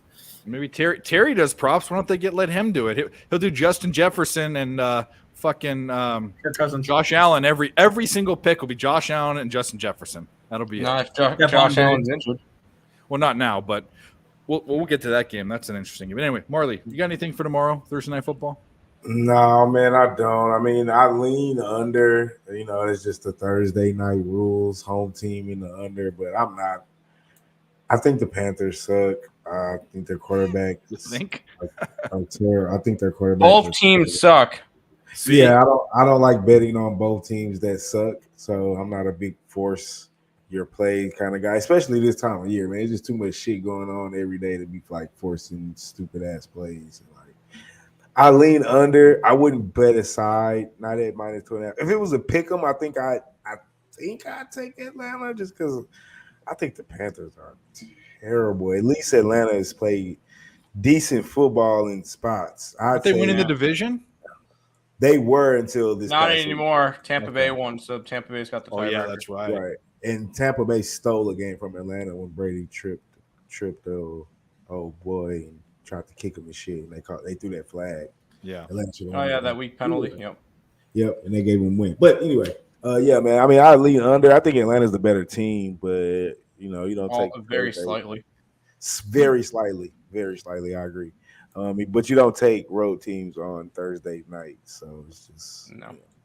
Yeah, I would say actually Atlanta's a better team by a lot. I think Carolina's really bad, but I will admit that per my index, if Carolina's to play, but like I said, you're going to have to put a shotgun in my mouth to make me Kirk bet. Cobain Yeah, exactly. style.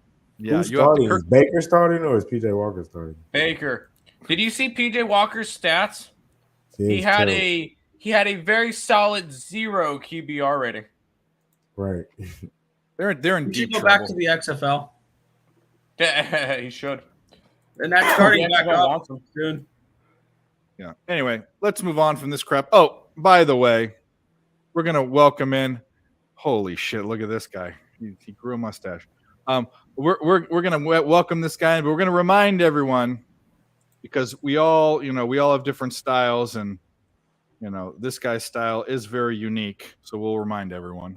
1 and 2 Saturday, that's okay. We're 6 and 6. We say, fuck it. Put this fucking apron back on and we go back to work and we take Scum. Knicks plus 4.5 smells like shit against the Clippers. Pelicans plus 3.5 in Mile High. Why is it that line? We don't know, but we take it because it smells. Blackhawks plus 1.5.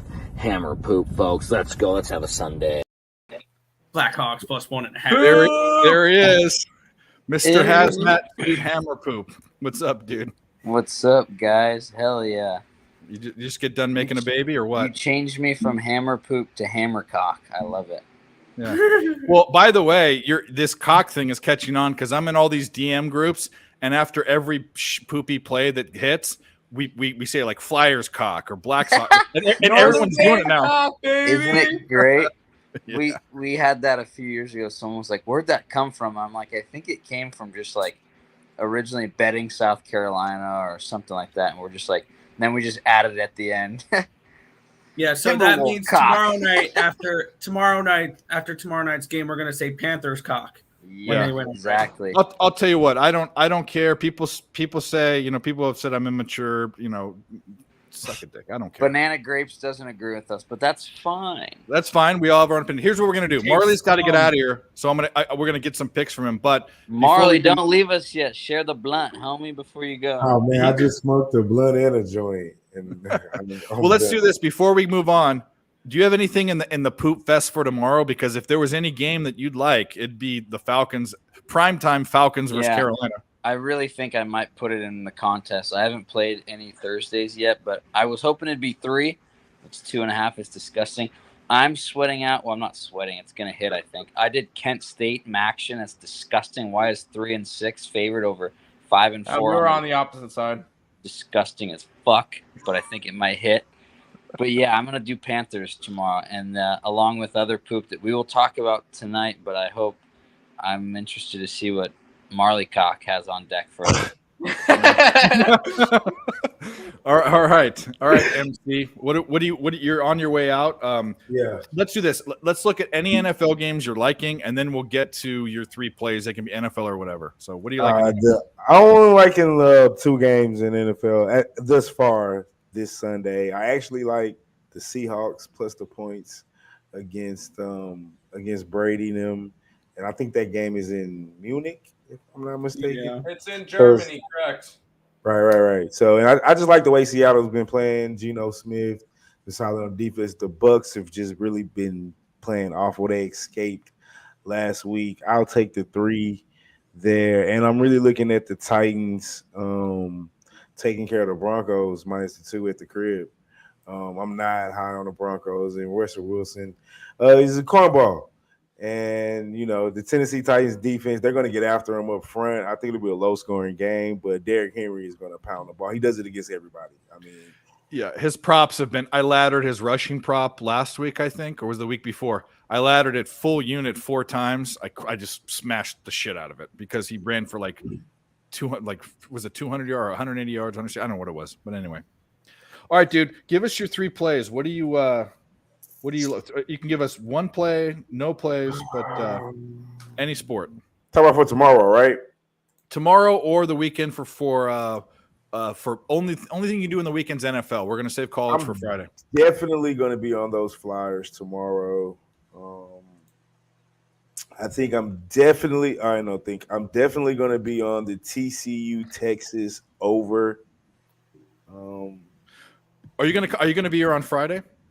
I will be on. Okay, then we'll do college. College. Yeah. So you can do any sport tomorrow or NFL for the weekend, or college for Friday night. I'll give you 2. I'll take those flyers tomorrow. Yep. And then I really do like those Titans -2.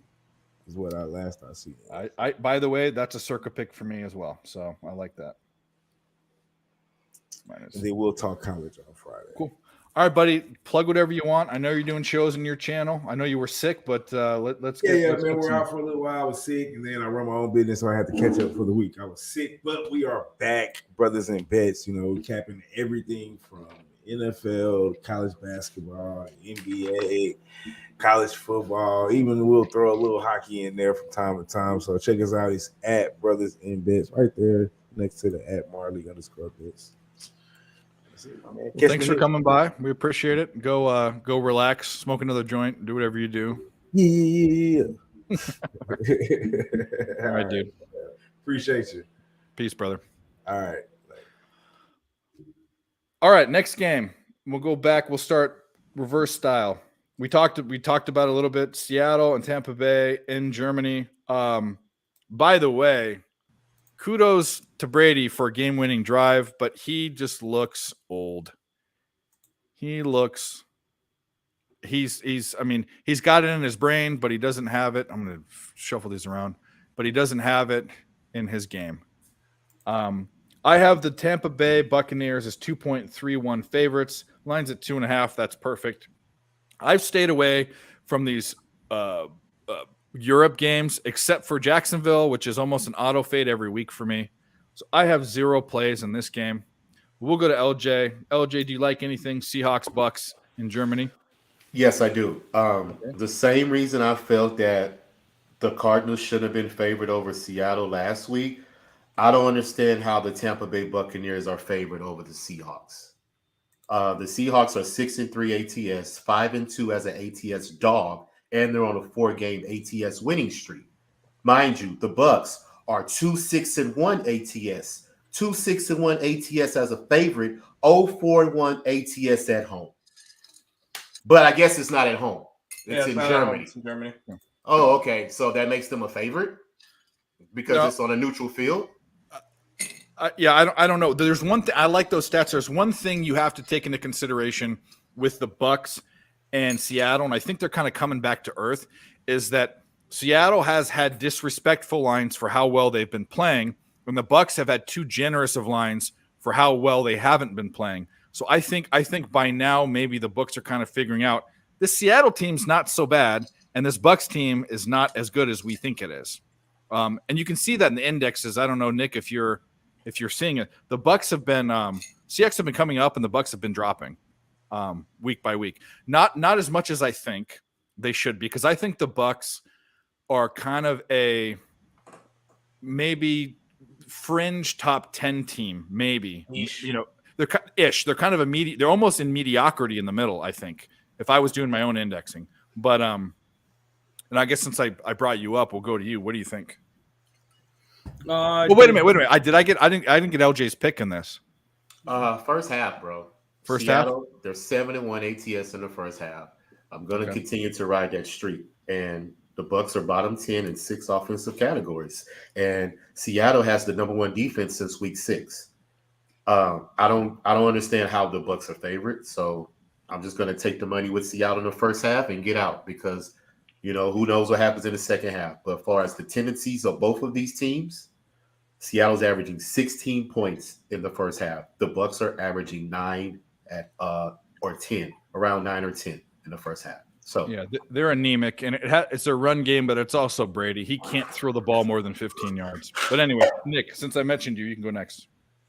Yeah, I have this game at 3, and it is a 3. So this is not a game I particularly got to, and I don't really know what to expect for a total in this game because it is in Europe. So this is not a game I'm going to be involved with. I just don't feel the need.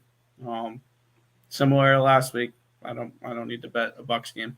Just to bet I wonder how big football is in Germany. I remember because you guys were probably too young. LJ remembers this, but they had NFL Europe in the 90s and late 90s. And I remember there being 1 or 2 teams in Germany, or maybe 3. There was definitely 2 teams. Yeah, I don't remember how many. Berlin or Munich, but I can remember some like that was kind of like the CFL, but actually is a little bit more respected. Like there were actual NFL players that played in Europe and then came back and got like picked up by teams and things. Anyway, Tim, what are you thinking? Why do I have this weird feeling that because it's in Europe and all this stuff, NFL is trying to push themselves out there, they're going to put out one of their best players that's ever played in the NFL, and he's going to win. And that's Brady. That's actually not a horrible. If you're into the conspiracy thing, it's one of those like conspiracy. Cause that, and if a team goes down early, live bet them. Because this game's going to get close. All the Europe games are always 1 possession games, even when they're not really supposed to be. And I could see this one being another one of those blowouts in the first half, but close games in the second half. Live betting could be an option, but why do I have a feeling that Brady's going to end up going in there and winning this game? Whether or not they cover, I have not a clue. And I hate Tom Brady, but I have a feeling Tampa Bay wins this game. This game's it's okay, but I'm not betting it. I'm not betting it. This game's one of those early games, and Arizona is a state that doesn't observe daylight savings time. So actually, it hurts my capping, but it helps me in other things. I'm an hour later than I usually am because I stay the same. So now I'm in Mountain Time instead of Pacific Time. But it's still 7:30. I try not to get up before 8 on Saturday. That's the one day that I can or Sunday. Sunday. No, Saturdays I do have to get up because I got to go do Circa. But Sundays, I'm not getting up for this crap. No.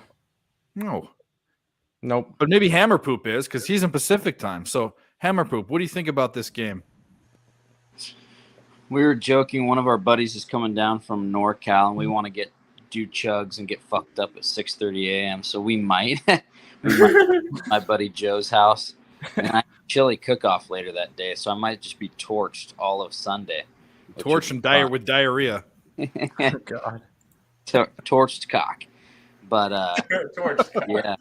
I don't know. Did you guys hear the funny thing about this game is, did you guys hear that Germany has, like, some secret, like, 12th man fan club for the Seahawks, like, since, like, a decade ago when they're popular, and someone was saying that they're going to have, like, some huge home field advantage. I was like, that's fucking kind of cool. The Germans would be wild like that. But I heard that in England, because they're the team that would go over there, they're huge like Vikings fans. That's what I heard. They pick like the weirdest, pick the dumbest teams and go, I want to root for them. Yeah. Anyway, that's why the Jaguars go over there all the time. Seriously. Yeah, no, there are better games in this. I mean, Europe, you can keep your Jaguars. Have fun.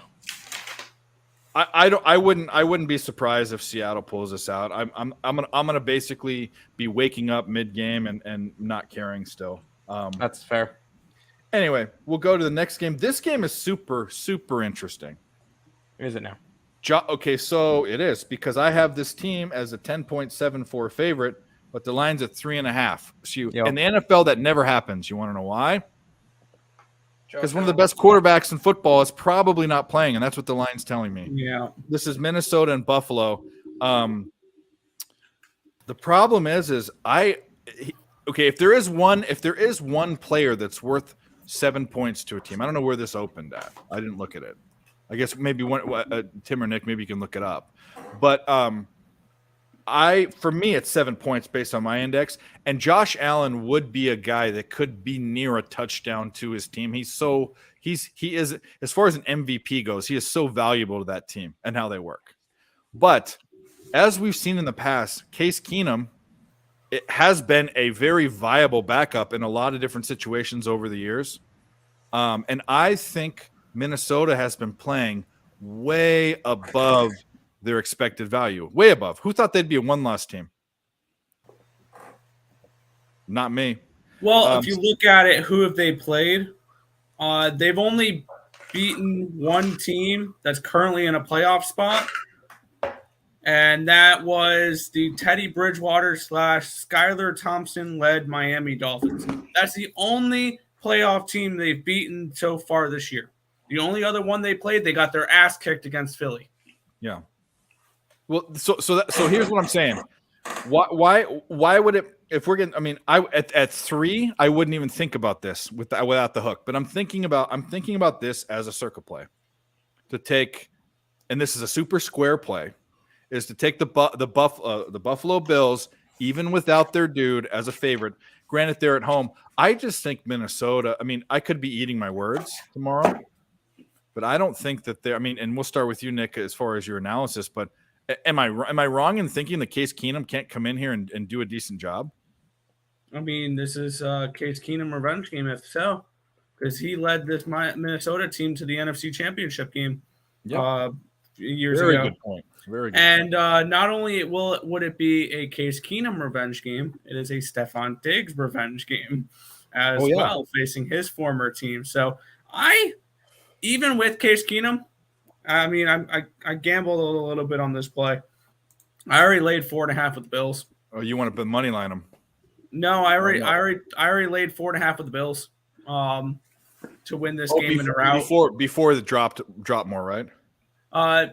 Before it potentially goes back up, if it will go back up if he at the last minute if he's announced in. But I'm going to tell you what, the fact that the line's there kind of, and the fact that I don't think that the Bills are feeling the pressure to have him in. I think it's stupid to put him in if he has a sprain or a whatever the fuck it is. But by the way, I love these type of games, and you brought up those 2 revenge games. How great is it if you've ever been in a situation at the bar or a restaurant, or you're just out and you have a girlfriend that's so much better than the one your ex, and your ex comes and sees how hot or how awesome your girlfriend is?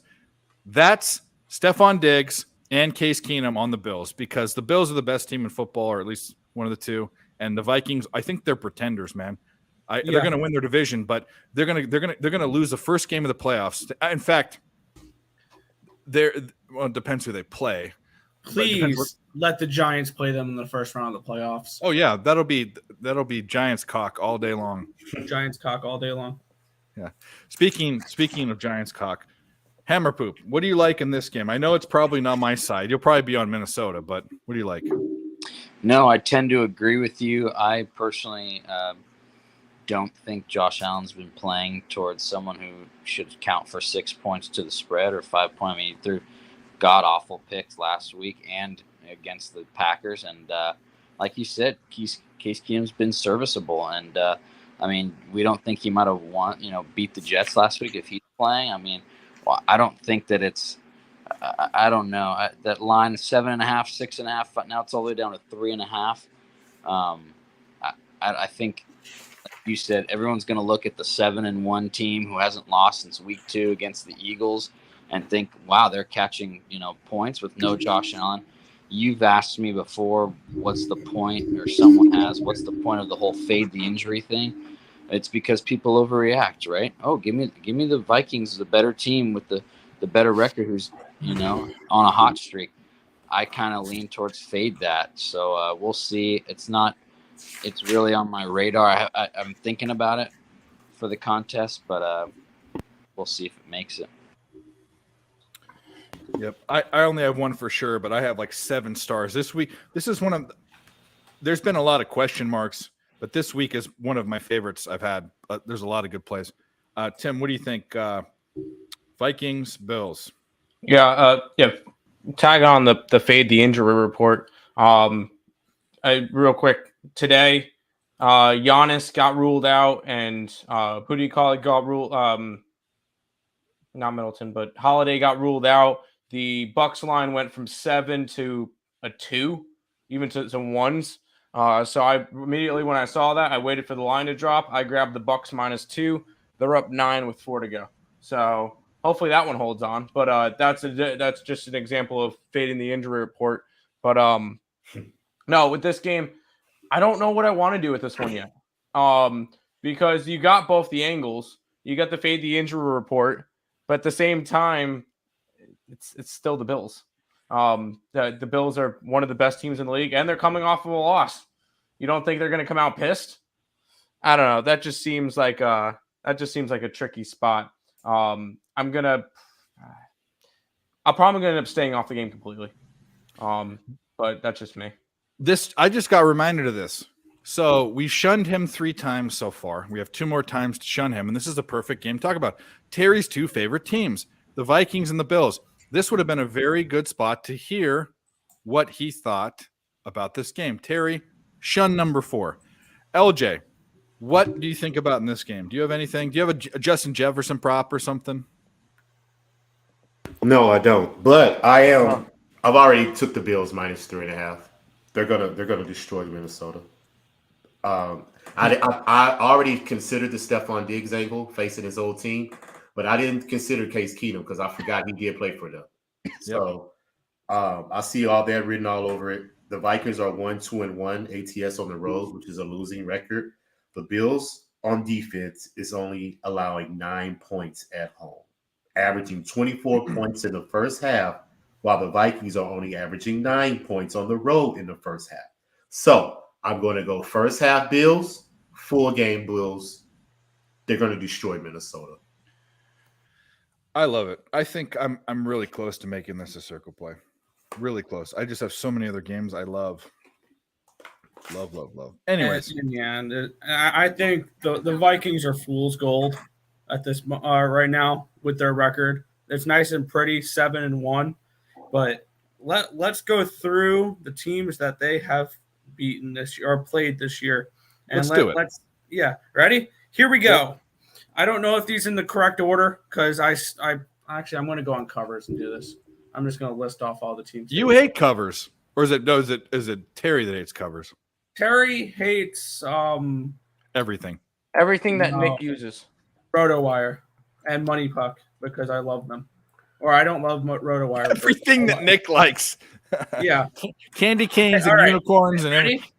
Yeah, all right. Starting from week 1 to last week.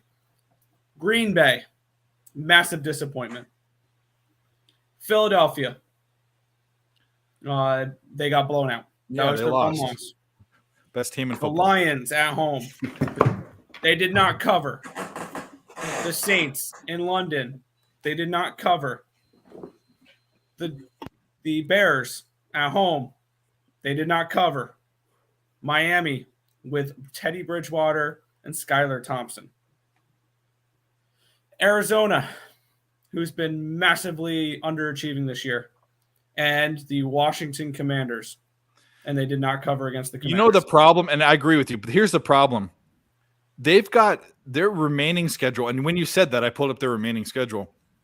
The Bills, they lose. The Cowboys, they lose at home. They have the Patriots at home, too. They might lose that game. They have the Jets at home. They have 3 home games in a row. They might lose that game. The Lions at the Lions, they win that game. The Colts at home, they win that game. They have the Giants at home. They could lose that game. They have the Packers in Lambeau. If the Packers decide to get their head out of their ass, they could lose that game. And then they have a game at the Bears. And I'll say this about the Bears. The Bears have shown little. The Bears should have been the worst, absolute worst team in football, in my opinion. And that trophy goes to the Texans. I'm sorry, LJ, but it's true.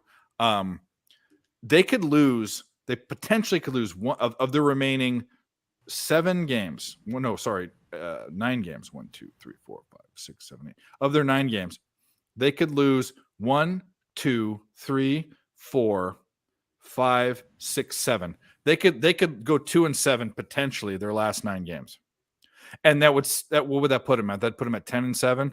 So with the division the way it is, they'll still make the playoffs. They'll still win. But what I'm saying is everybody in that division around them has laid down and fucking died. Yeah.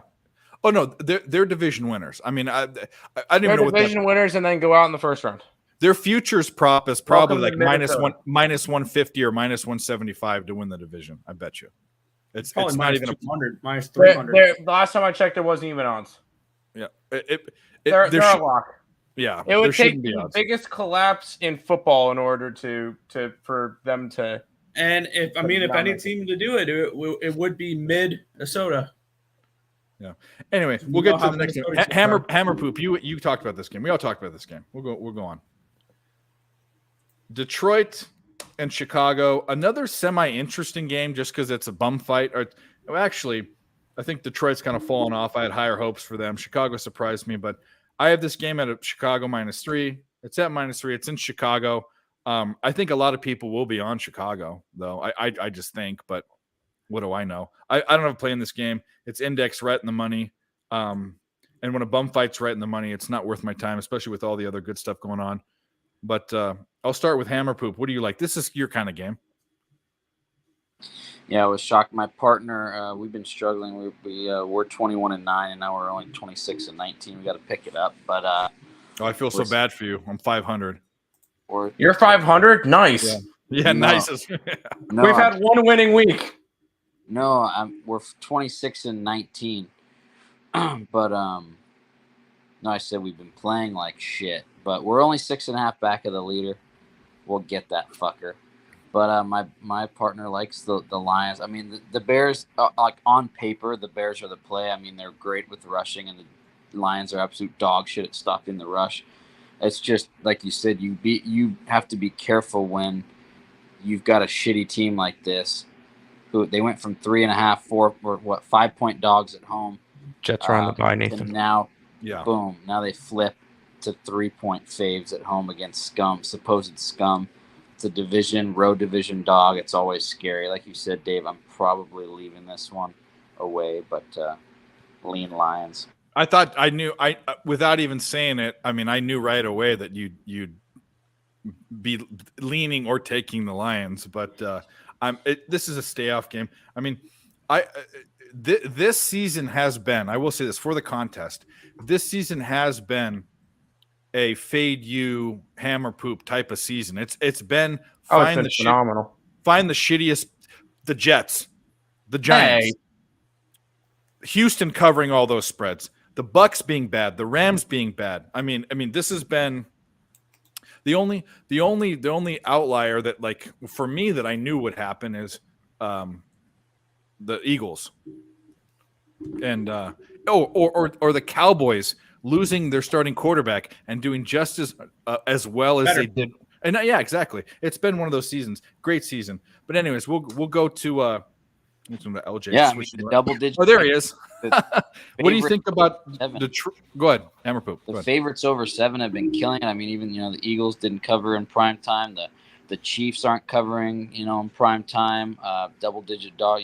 I mean, the Raiders cover. So it's like when you've got the teams like the Chiefs, the Packers, all these like the Bills, like you just mentioned, the Jets beat them outright. That is a Hammer Poop heaven, and it's good because last year I remember, the Survivor last year had like 1,000 or 2,000 entries left. This year they've got 120. So it's like when you've got people dying on a weekly basis, some crazy shit. Yeah, Circa's got like 150 or 60. I saw that Nick or Tim he liked some guy that offered Super Bowl tickets for there's a guy out there that's in the Circa Survivor.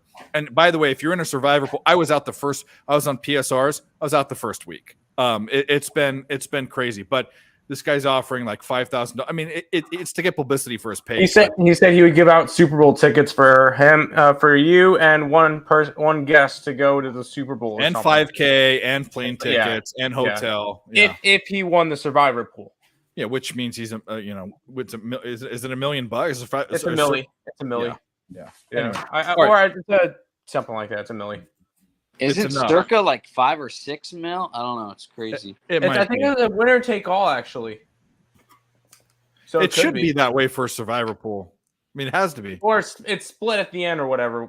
Yeah, people that. Yeah. All right, LJ, Detroit, Chicago. Tell me you got something in this deep dive. Yeah, I do. Division game, so I'm going to go with the under because the Bears are averaging 7.5 points at home in the first half. Detroit is averaging 6. Detroit's only averaging 3 points on the road in the second half. Detroit's averaging 12. So that gives me under 49. So I've already blocked that one in. And of course, I'm on Justin Fields over rushing yards. He's averaging 106 in his last 3 games. He's hit over 55 out of his last 6 games. Detroit is allowing 146 yards on the ground on the road, and they're allowing the most points in the league at 29. So I'm on Justin Fields rush prop, and I'm on the under 49. Is there a line on that yet? Or are you going to wait to see it? What do you think it's going to be? Are they? There's no line on it yet, I don't think. They usually put it at 48. It's going to got to be in the 50s this game, right? Yeah, but I'm still going to take it. But still, right? It's like fucking. He's averaging 106 his last 3. So love it. I've been saying it since he did that work against the Patriots. I'm like, man, that's his go-to. Yeah, I'm in cashing on there every week. So I get off now. So that's me. Cool. Tim, what do you like? I kind of like the Bears. I think this is a letdown spot for the Lions. They just came off of a big win against Green Bay. I don't care how bad Green Bay is. Whenever Detroit beats them, that's always a great day for Detroit.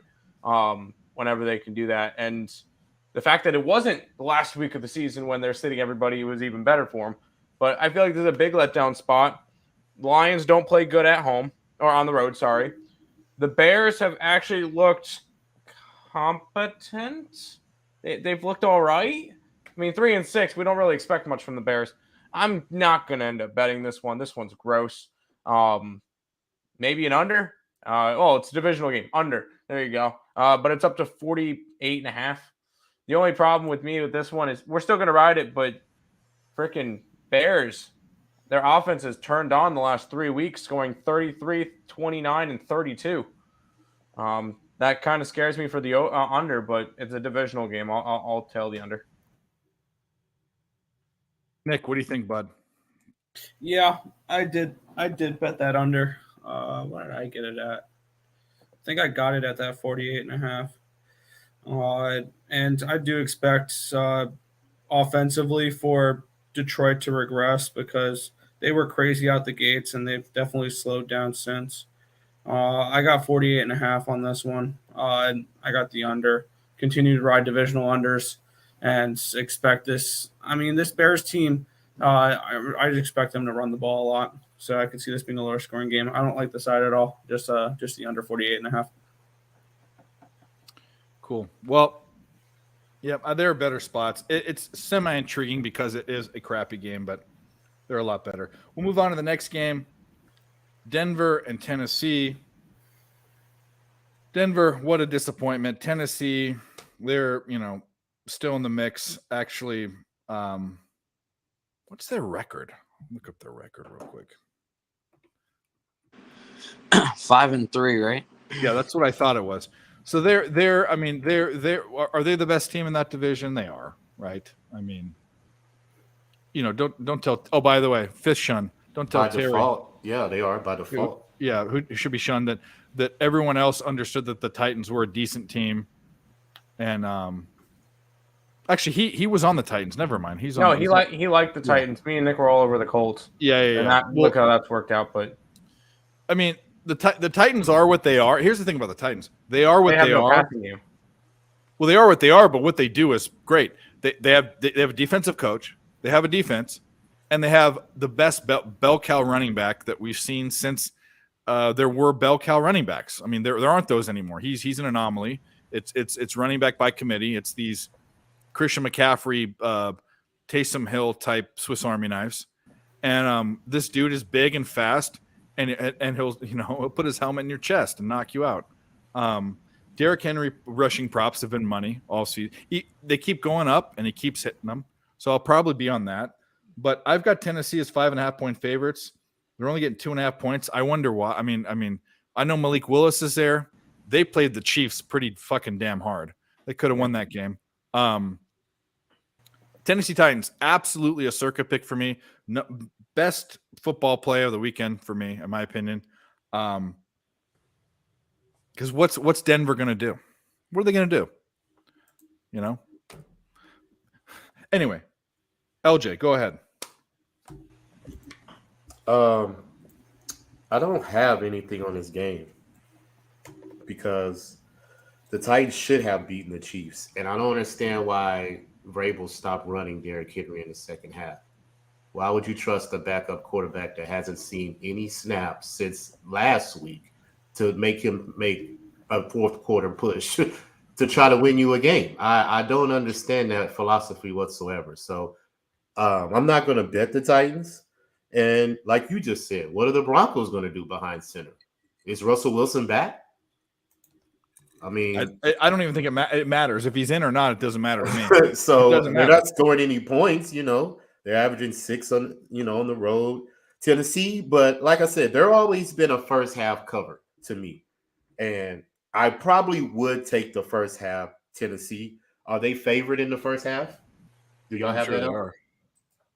If Tennessee's favored in the first half, I'll take them.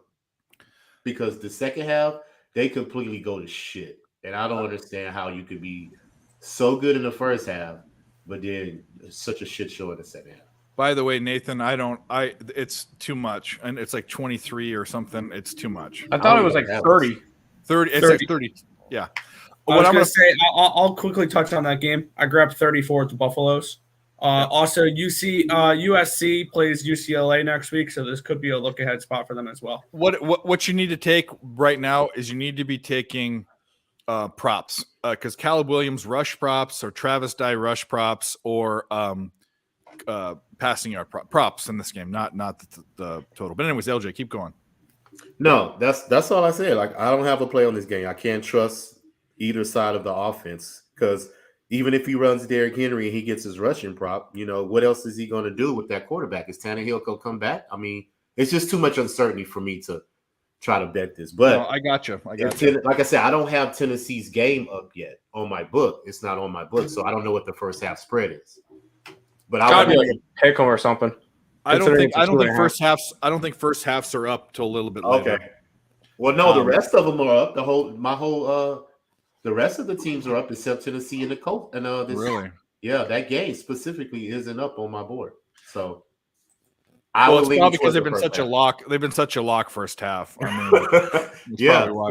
But yeah, that'll be a lean for me. Other than that, I don't have anything on it. Tim. Broncos country, we tried. I'm not betting this game. I just wanted to. We tried. It's no longer. It's not no longer. Let's ride. It's we tried. So no, I have zero interest in this game. These are two teams that I don't like. In terms, I was not high in them in the beginning of the year. I was right about Denver. I was wrong about Tennessee. Tennessee will still be a first round exit. I'm gonna mark that one now. This is a spot where I want nothing to do with it. I would say under, but the line's at a 36.5. At this precedent, I kind of want to look over, but I can't take it over with these two teams. These are two heavy rush teams, two heavy good defenses. This is a complete stay away. Nothing. All right, Chris, what do you like? Probably a stay away, but how can I not love Broncos? It's more disgusting than my fucking mustache. This reminds me of when you took the Cowboys at home, and I was like, why the fuck are the Commanders only 2 or 3? And it was the free play. You took it. It was an easy play. It smelled like shit. This one does too, 3-5 versus 5-3. A 12.5 point dog last week, and now they're laying 2.5, 3. and you're telling me they're getting the same amount of points as the Texans did a couple weeks ago, I think we could all agree that the Broncos are a wee bit better than the Texans. Just because of Russ. I think he still has a little bit, and the Denver D. The Denver D is pretty damn fucking good. But that offense sucks. But I don't know. I'll probably leave it out of the circle. But it smells some kind of way, Dave. It does. And you know what's scary is this might be one of the top. They always put the top 5 picked plays for Circa. I bet you this is the one lowest. We always keep an eye on that. How's your guys' consensus? Because in the Superbook, they're actually doing okay. We always feared being in the consensus. Yep. But they're doing pretty well in the Circa as well. For the first few weeks, they were all winning weeks. They were all like 3 and 2s. It's because I mean, the people that are entering these, I mean, there are people that just take shots, but the majority of people that are in these contests are sharper cappers. They're sharps. These aren't dopes. And so they're when you see a team like this game, Tennessee to me is an obvious favorite. And when you see that being the top pick or two in the contest, that's just saying that like the normal, because all of us are very, very quick to get on a shitty team, like to be on the opposite of what the public is.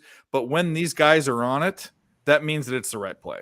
I mean, and I think this, I mean, I could eat my words. And this is on, everyone can see this will be on YouTube for the annals of time. That was a thing on PSR. People didn't understand that annals doesn't necessarily mean your butthole.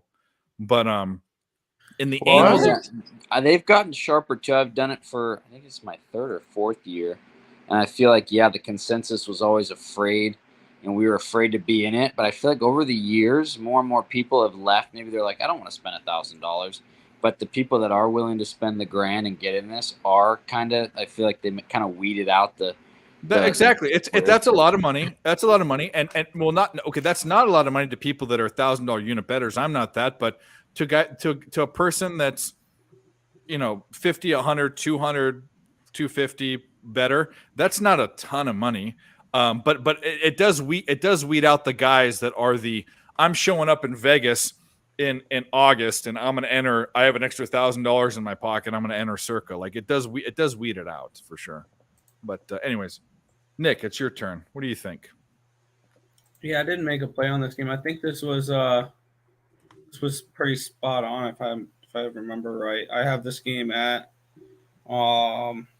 actually Tennessee minus 4.5. So this maybe a look towards the Titans here in this game for me. One thing that I kind of find interesting with this Titans team, especially with Malik Willis, you can cover up the name Tennessee Titans. If I told you this was a football team's box score, you'd probably look at me like, all right, is that Army? Is that Navy? Yeah, that's right. All this team does is fucking run the football. But they do that's all they need to do. They're going to do it. But he does it. Derrick Henry is a fucking. That's why they're so good at this, because the only thing they can do is run, and Derrick Henry runs for 150 yards a game. I mean, give me a break. You know what they're going to do, and they will do it to you. Yeah, that's the problem here. And Tennessee's covered in actually, I think, 6 straight weeks, so they're on a nice little point ATS streak as well. It's just Titans or nothing for me. Maybe if you're looking, 36.5 is stupid low. Maybe the Denver Broncos team total under, because this Titans defense has been pretty decent the last few weeks, and I'm pissed about that Monday night game or Sunday night game, because I was sitting there in overtime with Titans plus 500 in my pocket. Yeah, there were a lot of people that were tweeting, "Oh, I put some guy had $2,000 on the Titans. Oh, I knew this was going to happen." A lot of survivor pools were like, "This will decide it," And guess what? The Chiefs are still. I'm going to say this in the AFC, even though the Bills are there. Chiefs are the best team in the AFC. AFC, the Chiefs. The Chiefs and the Eagles are the 2 best teams in football, and the AFC runs through Kansas City. That's where it's going to run through. And you want to know why? Until the Bills beat the Chiefs in a playoff meaningful game, the Chiefs are the better team, and Mahomes is still the better quarterback. Not the most athletically 100%. gifted. He's very athletically gifted, but but I would say that Josh Allen overall is more. Mm-hmm. but Mahomes is still Mahomes the best. Mahomes is now unarguably is it in or unarguably? Without question, we'll just say that. He is the best quarterback in the NFL. He's taken over for Brady. Brady is done now. Brady was never the best quarterback. Like he was never the best quarterback. No, I would. This is what I would say. I think Brady's mind and number one is his drive. His drive is number one. You've never seen the eye of the tiger more with any person. I mean, him and Michael Jordan, and Kobe Bryant. Kobe. Eye of the tiger. Those three. I watched a game versus the Bengals in about 5 or 6 years ago where Tom Brady said there was some sort of thing in the news where there was some disrespect or something. First drive, he just rammed it down their throat. We've never seen a guy like that, but his mind is there. His drive is there. His body isn't there anymore. So I would say that Tom Brady's mind and drive is the best of any quarterback we've seen, but it's taken a back seat now to Mahomes' skill. Yeah. So Mahomes cock. Mahomes cock, exactly. Kermit the Frog. Yeah, Mahomes is the best quarterback in the league, and Lamar Jackson's becoming the best running back in the league. So, but he's so good. I mean, when you watch him, my bad. There's a new elite running back. His name is Justin Fields.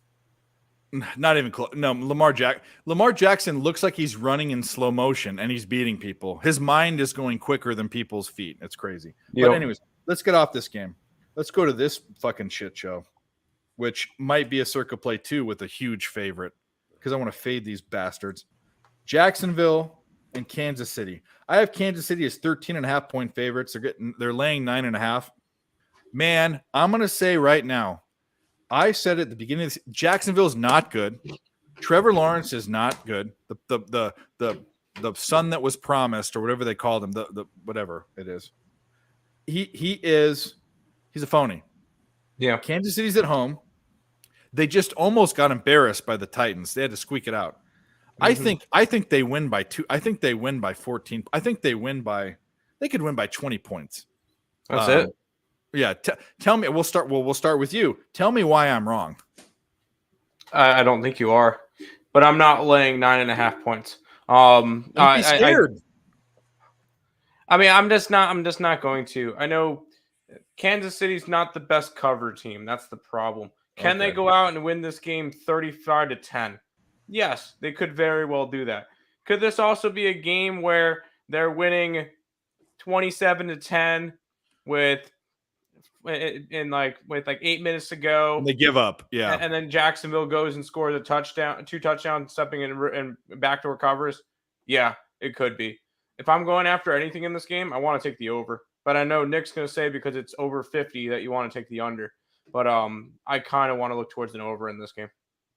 But with how often, because we've seen the league trends with unders, with overs, and it kind of just takes me off of overs. Let's see. All games. Unders are hitting at 59.7% this year. Yeah. Almost 60% on unders. It's the only reason why I don't like taking overs in the NFL. Thank you. Thank you, Russell Wilson's downfall. Thank you, Aaron Rodgers' drug trip. It's not just them. It's the fact that offense is just dead in the league now. But that doesn't make any sense because you have all of these offensive play, like you have Mahomes, you have Josh Allen, you have Lamar Jackson, you have these. What it is, it has to be certain key big like the Pack. Who would have thought that the Packers would be as bad as they were? I mean, who do they have to throw to? Well, good point, but it's good point. Even in the beginning of the year, you could have seen that. Yeah, I don't know. Hammer poop. What do you think about that? Being said, Jacksonville outright. No, what? I'm not. No, get out of here. Hammer poop. What do you think? And by the way, this isn't your type of game, but 70-something% of the money and 91% of the tickets on the Chiefs.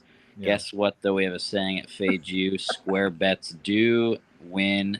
Also, yep. So I don't fault you for taking that. I'm not going to lay the 9.5 because, like you guys just said, they could easily be down 14 and go get some garbage bullshit. But not much on my radar. Although I know that dogs of over 7 this year are like, I think I want to say, or maybe dogs of over 3. Dogs of more than a field goal are like 60 something, 62% or something. So beware. But this seems like a good spot after they just look kind of laid a dud on prime time. So that and that is, I saw that somewhere. I saw a dog stat in the NFL, but we're going to see some regression back to the mean. It's not going to be that way.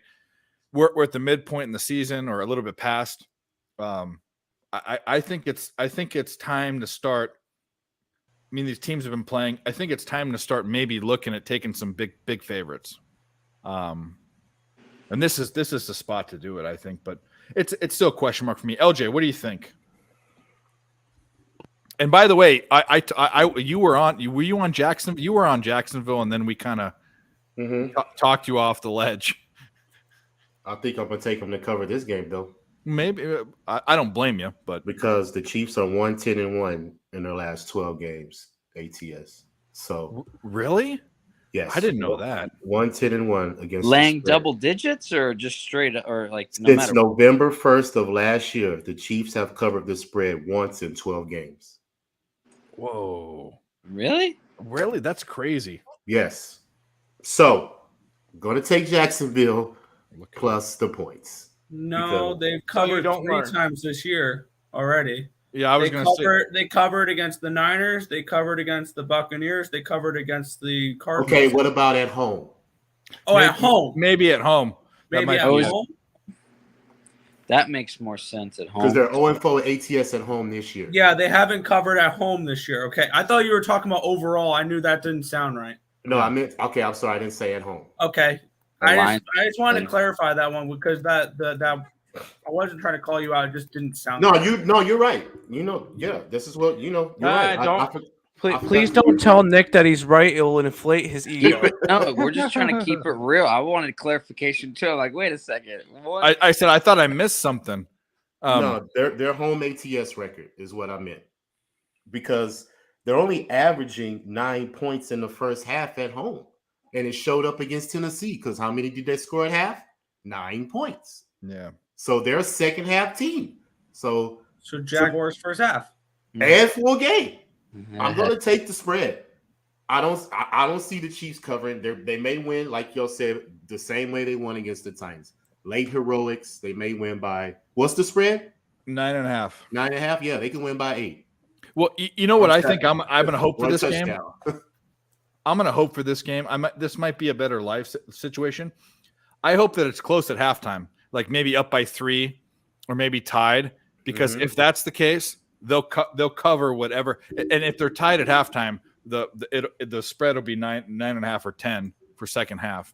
I might bet the second half, but because we covered live when we were on live the other night, they were plus money to win the game, and we took it and they won the game. So, but I am going to think about Patrick Mahomes' passing yards prop, because the Jaguars are allowing 280 passing yards on the road, and Patrick Mahomes has went over 280 his last 4 games. So I do believe I will be on that 280 passing yards. Almost certain, because I can't go against that. That's a lot of yards, passing yards on the road. Supposed to 186 at home. That's almost a 200. That's almost a 100-yard difference. So man, oh man, this looks. Has everyone gone in this game? Nick, did you go?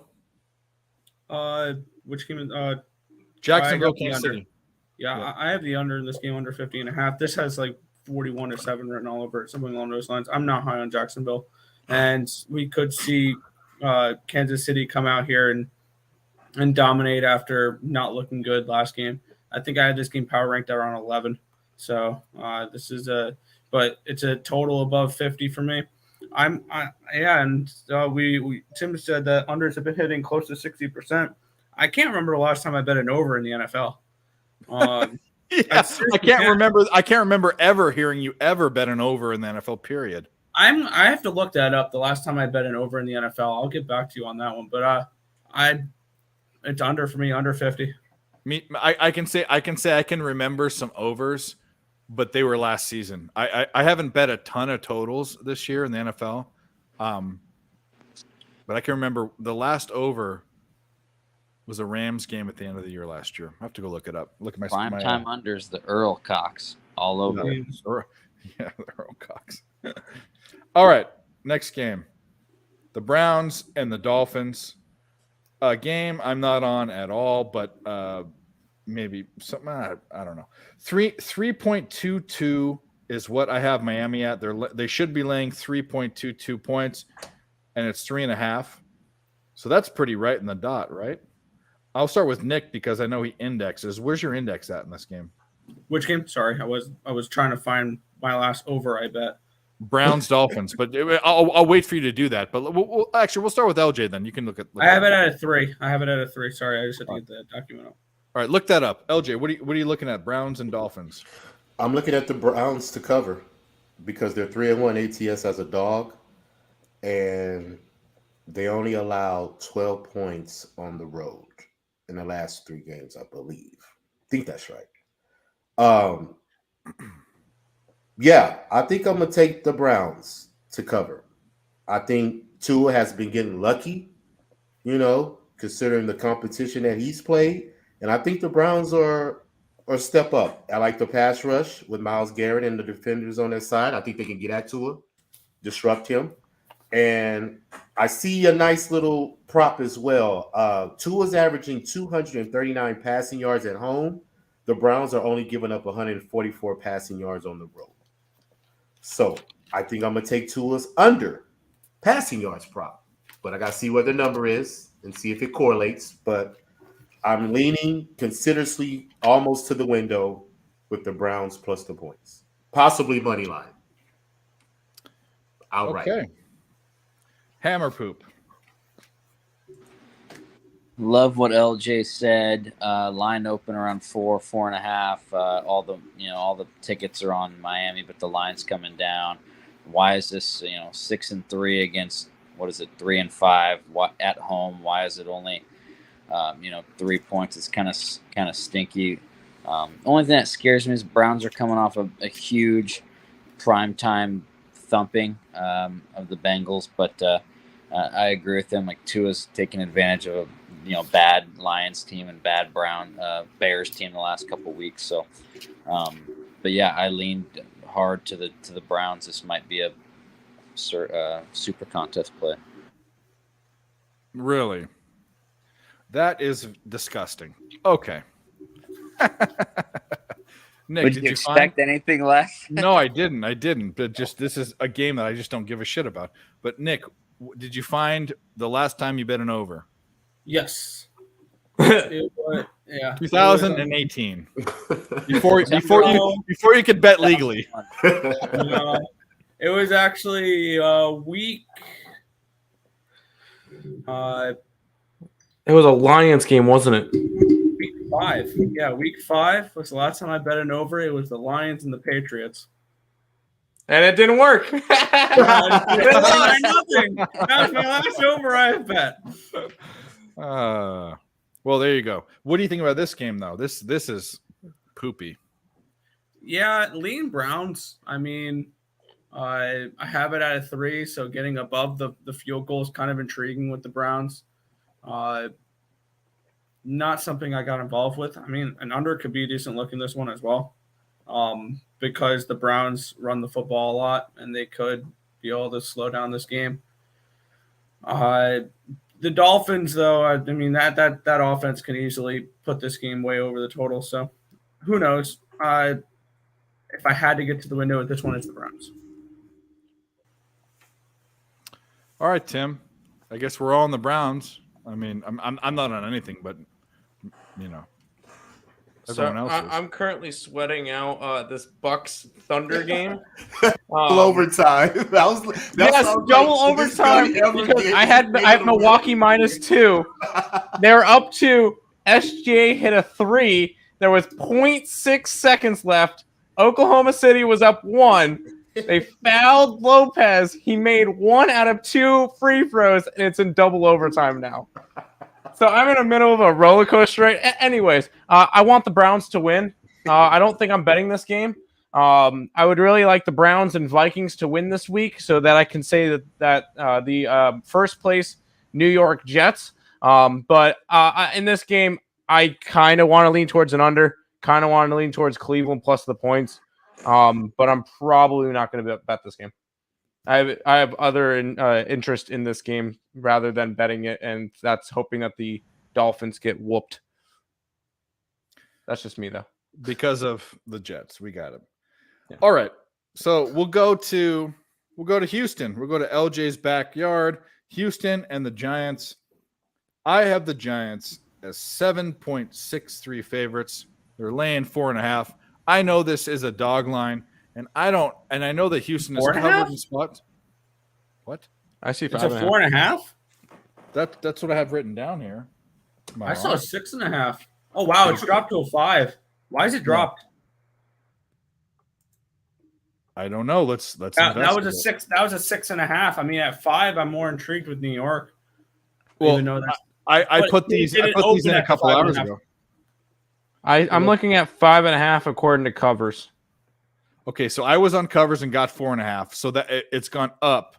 I'm since- looking up the injury report right now. Hold Yeah, you heard it here first on Nerd Talk. on. Nerd Talk cock. I've really got no significant injuries. Couple of Q tags on the Houston side, but nothing on the Giants So that means side. it's probably money that came down Probably money then. on Houston. yeah. Weird. Shark talk. I don't know. Okay. I saw it at 4.5 earlier. I mean, I wrote it. I did this like 4 or 5 hours ago. Can I predict? I think I know what LJ is going to say for this game. I think I already know. It's Saquon Barkley rushing props. Probably. Well, we'll get there. No, I have 4.5 at a bunch of places. Opened at 6. DraftKings 4.5. Unibet 4.5. WinBet 4.5. It's 4.5. Which, by the way, is a dog line. Which is a dog line, but 5.5 is a dog line. 4.5, not as much. I It's 5.5. Those are that's the devil's spread. Well, 5.5 is a shoe in dog line, but 4.5 for me has been. Here's the deal. I don't give a shit. I think I'm Giants. I'm getting 3 points of line value at 4.5, 2 points at 5.5. Give me 5.5. I'll still take them. I think Houston has done sort of a good job of they've covered and almost covered a lot of games. They've almost covered versus the Chargers. They've almost, I think we've kind of seen what this team can do. Damian Price, he's a good player. Years. Mills, I don't know what's going on. The rest of the team, I mean, Brandon Cooks, I don't think is going to be playing either. Yeah, He's got a Q tag on his name. and Lovie Smith looks like the Black Santa Claus. I love his fucking beard. I fucking love it. But you remember how like clean he looked back when he coached the Bears and went to the Super? You guys were like little kids, but when he went to the Super Bowl, he was like clean cut. Now he looks like the crazy grandpa. Anyway, that's neither here nor there. I love the Giants. Love the Giants. It's probably my second best pick. It's definitely a circa pick for sure. And I'll start with Houston's finest, who has bet against them this year, by the way, which is a sign of a true capper. But LJ, what do you think?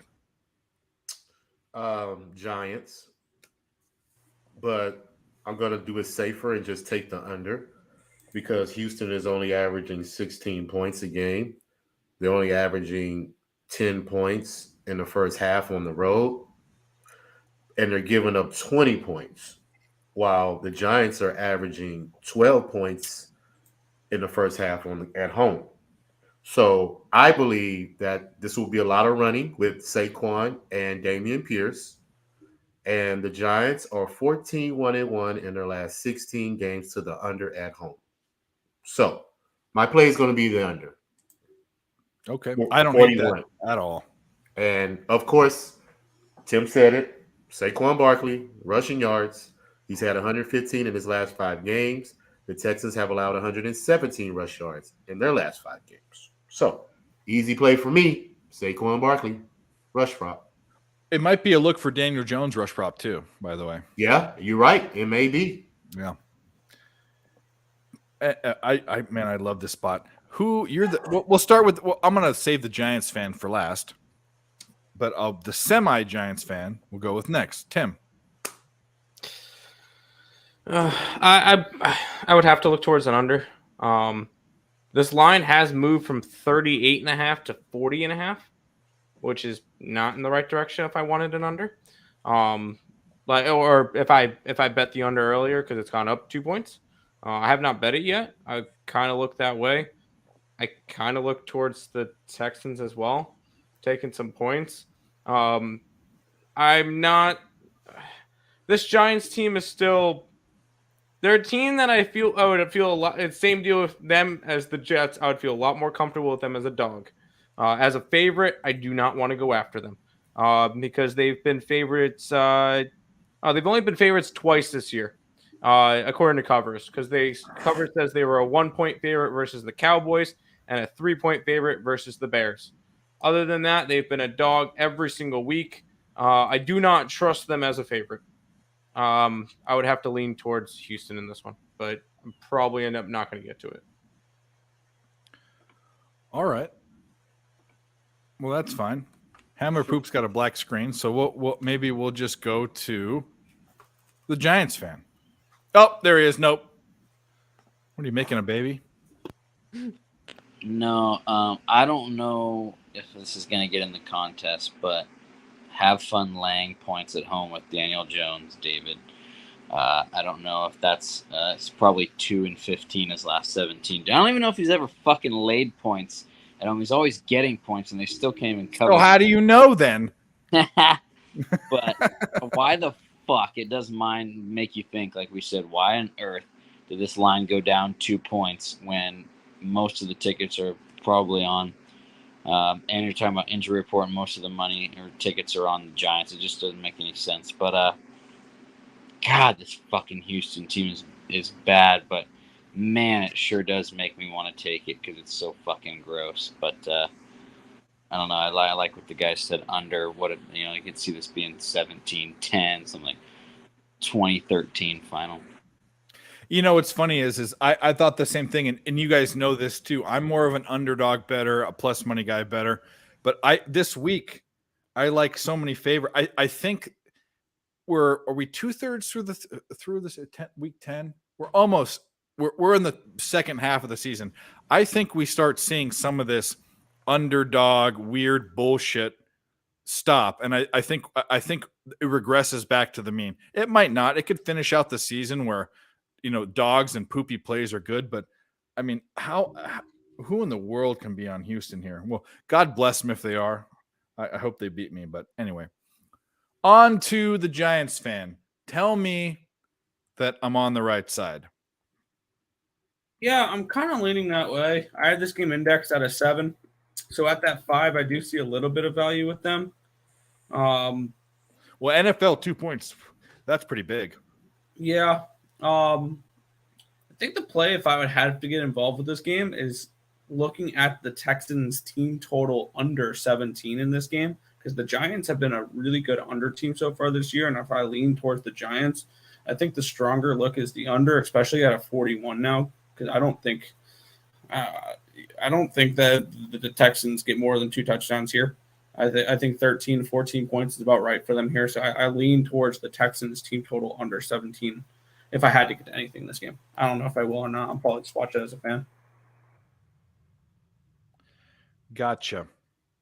All right. Well, we'll move on to another game that I don't care about, even though it has one of my teams in it. New Orleans and Pittsburgh. I have the game at Pittsburgh at home as a 0.5-point favorite, which means I should be leaning plus 1.5. But Pittsburgh has burned me this season. I've not won. I've bet them twice, not won one time. And New Orleans is a team that's a question mark for me. I can't figure them out. That finger licker's out. And now we've got the Red Rocket or whatever the hell his name. By the way, his beard looks, for a redheaded guy, his beard looks clean. Have you looked? He's got that little gray patch, it's not salt and pepper. It's like chili flakes and salt. It's it's got the little. Anyway, his beard is clean, but he stinks. Andy Dalton is after the Cincinnati deal. He's been a disappointment. And New Orleans looks like a team that can win every game. I don't understand New Orleans. The eye test is very strange to me. I'm off this game. I'd lean Pittsburgh at home, but we'll start with Nick. What do you think? I have this game indexed at, I believe, Pittsburgh -1. Yeah, Pittsburgh -1 here. So I we're was close. higher. I was higher on the Saints heading into the year. I have them to win the NFC South, which I think that's still a decent bet at this point. I lean home dog. Don't know if I'm going to get involved in this game, and probably just going to end up passing on this one for right now, unless something presents itself. But this one's not one that shouted out to me. If I had to get involved to it, it's Pittsburgh or nothing, but it's a pass for me. All right. Hazmat suit, Hammerpoot, Chris, put up your dukes. Let's go. No play here. I know Dalton is but he's now the new Kirk Cousins in prime time. Absolute scum. You can trust him on prime time, but you can't. Like they did. They just raped the Raiders at the 10 a.m. spot, but then he goes to Monday night and just throwing picks. So, too scum. I lean Saints, but yeah, not this. I'll let these teams duke it out. I have a bet with my buddy. He has to take me to. I talked to you, Dave. Remember Pachanga? He's going to take me to Journey and he's got Saints to make the playoffs. I said they won't. So you're going to a Journey concert? What the fuck? No, Journey at Pachanga Golf down. The golf course. I thought Journey concert. Yeah, the golf course At in Temecula at the casino. So yeah, get a nice Why, round. Dave? Are you saying if someone tried to take you to a Journey concert, you would go your separate ways? No, I just think that's like just kind of a dorky band. I mean, this thing like this. Is Don't that one of Stop their Believing- songs next? Well, by the Yes, way, that's one of their songs. 20 years ago when I was in college, like when the bar closed, they played "Don't Stop Believing" at every bar that I went to, and now that's the song that all these college kids are playing at like football games and stuff. It's just the dorkiest classic rock band. Journey. It's the Anyway. ultimate white person belt out song. It is. They're the person that grew up in that era. Because my mom grew up in that era. They're the ultimate person that grew up in that era that liked dorky music. Is Journey. But anyways, but the golf course named Journey. Temecula has great wineries. Has a fantastic casino. They don't like me very much. I've gotten kicked out of there 3 times. No, good job. Which is another story for It's another a time. compliment. It's a No, compliment.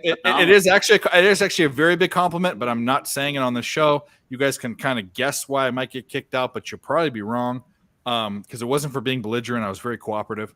I got kicked out once too. Were you winning too much money? In a different way. We're not going to talk. I got you. We're not going to talk about was it. it? We're not gonna- I got you. I got you. It's the only property in the United States that I'm trespassed from. That if I show up, they'll arrest me. It's the only one, and I haven't been there in 6 years because of it. But it's not for anything that I did illegally or belligerently. But they have some great golf courses. I've never played there, but I I've put in the seen private chat. Am I right? let me see. Private chat. Yeah. Yeah. 100%. Okay, that's what I figured. Yeah. Yep. Yep. 100%. Anyway, That's what I was referring to when I said, "Is it sweet?" I was referring to that one movie where they had the words. yeah. all that- We're done with this Move on. conversation. We're done. Who are we on, by the way? I got totally derailed. We're on Tim. Go ahead. Do you have that one cutaway that's 1-800-GAMBLER? No, you haven't sent me that one or the All right, Michael Jordan. I would click Kitson Hill. that button and then I would move on. These two teams suck. Yeah. I know Nick was high on the Saints. They suck. Nick was higher on the Steelers and I was not, and they suck. Both these two teams suck. This game's gonna suck. I'm not gonna do it. That's You enough suck. sucking. What we need to get to these comments. she What are we said. saying? Doesn't your hair go white like that after? No, you get old, and if you do a lot of drugs and drink a lot, like all of us do, not necessarily him, but your hair goes white. Anyways, Dave, stop believing years ago. I stopped believing at birth. All right, Nathan, you're banned. The best Mexican food is made by old female Mexican women. I wouldn't disagree. Correct. I don't- Correct. Okay. And it's well, from a food truck. actually, it's from Southern California. The best Mexican food in America, by the way. Jerry Rice. I like Okay. my authentic Mexican food from this place called Taco Bill. Taco Bell, Taquito Bell. All right, LJ. What what do you think about the Saints and the Steelers? Under is what I think about. Yeah. But I heard TJ Watt's coming back for this game. Yes. Well, there you go. I think Pittsburgh could get a nice little boost and possibly win because the Saints suck and Pittsburgh's at home. So, hey, I wouldn't be surprised if they won the game, but I'm not putting my money on it. But I see under pretty much. That's what I got to say. Well, let's talk. It's an intermission, first intermission for Wild and Ducks, which are 0-0, which Dude, blows are you every. kidding Which me? I fucking can't stand this team. I'm telling you right now, these goddamn motherfuckers. I love Terry. Terry's a great guy. This team is the most frustrating team in professional sports. The Minnesota Wild. Fuck them. Every time you're on an over and it should be an over, it's not. Every time you think they should do well, Flower fucks up. They get this weird. It's so fucked. This team. They are the Toronto Blue Jays of hockey. Shun, Terry. Come on. Can we bet this game? Can we bet? We can't even bet this game because the Wild are minus 159. I want to take. I would have bet them if they're minus 169. But should we take the under at 4.5? No, we have the over, so I was hoping for something, but we forgot the Wild don't know what a goal is. Have they been shut out in the last 7 periods now? Yes, Like, they this is can't ridiculous. score a fucking goal. They can't score against the goddamn Ducks. Something is fucking wrong. Money line, 0-0? second period, Ducks plus 130. Yes, bet the fucking Ducks. I'm All right. Yes. Money line, second period. God. All right. This We're team gonna is go, so frustrating. Ducks, second period, plus 130 is money line. I'm going to go full unit.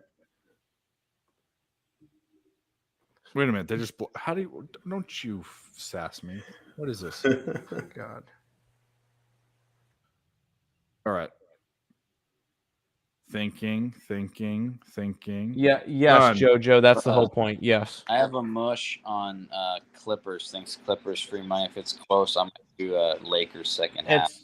It's 50 it's a 50-49. Yeah. Do it. You're going to Lakers second half? Maybe I do that too. Let's That's get doing gross. this and I'll do this. We'll That's go to the gross. next game. I'd rather do Colts- Cleveland second half over the Kings. Oh wow! what's I the almost score at bet right now in that Sacramento game? today. I almost did. I have the over in that game. Sacramento looks good. It looks really good. I'm gonna take the second half. Cleveland. Yeah, I got one 225.5. Yeah, that looks good. Thank God one of my bets does. Tonight sucks Jesus enough. H. I'm not going to pile that on by live betting the NBA. Oh yeah, Cleveland second half. The Kings are scrappy. They don't win, but they'll cover. That's crazy. No, I like the Kings. Oh, I live bet the Warriors at plus money the other night against the Kings. I had Kings plus 8.5. All right, let's get on to this game because I'm going to do some live betting while you're talking about it. Colts versus the Raiders. One shitty ass fucking team that disappointed people, but not me because I didn't like them that much. And then the other team, the two teams I can't read. What was the first team I couldn't read that I said? We were just talking about them. Maybe I didn't talk about it. The Raiders. Oh, the Raiders and the Cardinals are the two teams I can't read. We're shit. When I bet them, I'm wrong. I have the Raiders as 3.5 point favorites, which means we should like the Colts. There's no way. This is the one team I will not bet for the rest. There's no way in hell I'm betting the Colts. They've got coach problems, quarterback problems, running back problems, defense problems. They're just diarrhea, like straight diarrhea. And it's probably I'm gonna start with the diarrhea king. Maybe that's probably good, but Can I go first with the Colts? Okay. Well, I wanted to start with. All right, fine. Let him go first. No. You I'll asked. rant for a minute, so let him go first. Tim loves poop with me. He's my little poopy brother. So you're on the Colts then. Who, Me? me? Hammer poop. Oh, I lean that way. I agree with you. They're in shambles, but I mean, if there's who the fuck wants to lay any points with the Raiders right now? Yeah. That's all you got in this shitty game. I was expecting more. Oh, I mean, I think they might. I mean, Jeff Saturday. I mean, if he's as fired up as he was against Peyton on the sideline, maybe he'll get his team riled up. But I mean, fuck, dude, why are they not putting Big Dick Nick in? Why are they leaving Ellinger in? I don't get it. But maybe there was some fluky shit happening in the Patriots game, block punt, stuff like that. Like, game got out of hand for them. But I think the Patriots are better than the Raiders, so lean the points. Oh, man, should I think about it? I do. So right now I've got Tennessee as a favorite, New York as a favorite. I like Buffalo as a favorite. We are going to talk about a dog I like. We're going to talk about two other dogs I like. I can't think about betting the Colts. Don't even derail me. Tim, go ahead. I am fucking done with the Colts. I am done with the Colts. I am not betting them anymore. They are not being a circuit play. I think we've lost every single fucking play that we've made with the Colts for circa. I have my Super Bowl ticket. I don't rip up tickets. It's in about 12 different pieces in my car up there. Like I stuck it in here. I stuck it in my Jets car. It's in there. I ripped it up to shreds. I am done with this fucking team. I'm done hearing about this team. This team is very, very frustrating because I was very high on them. Their defense is shit. Jonathan Taylor can't stay healthy. And their quarterback threw for, 40 yards? This team is garbage. I want nothing to do with them. I'm never touching them this year again. Thank you. I love it. Thanks for coming to my TED Talk. All right. Hey, but you got your fade the line Bucks, baby. 4-point win. There you go. Yes. LJ, what do you think about this Colts and Raiders game? Raiders first half. The Colts suck.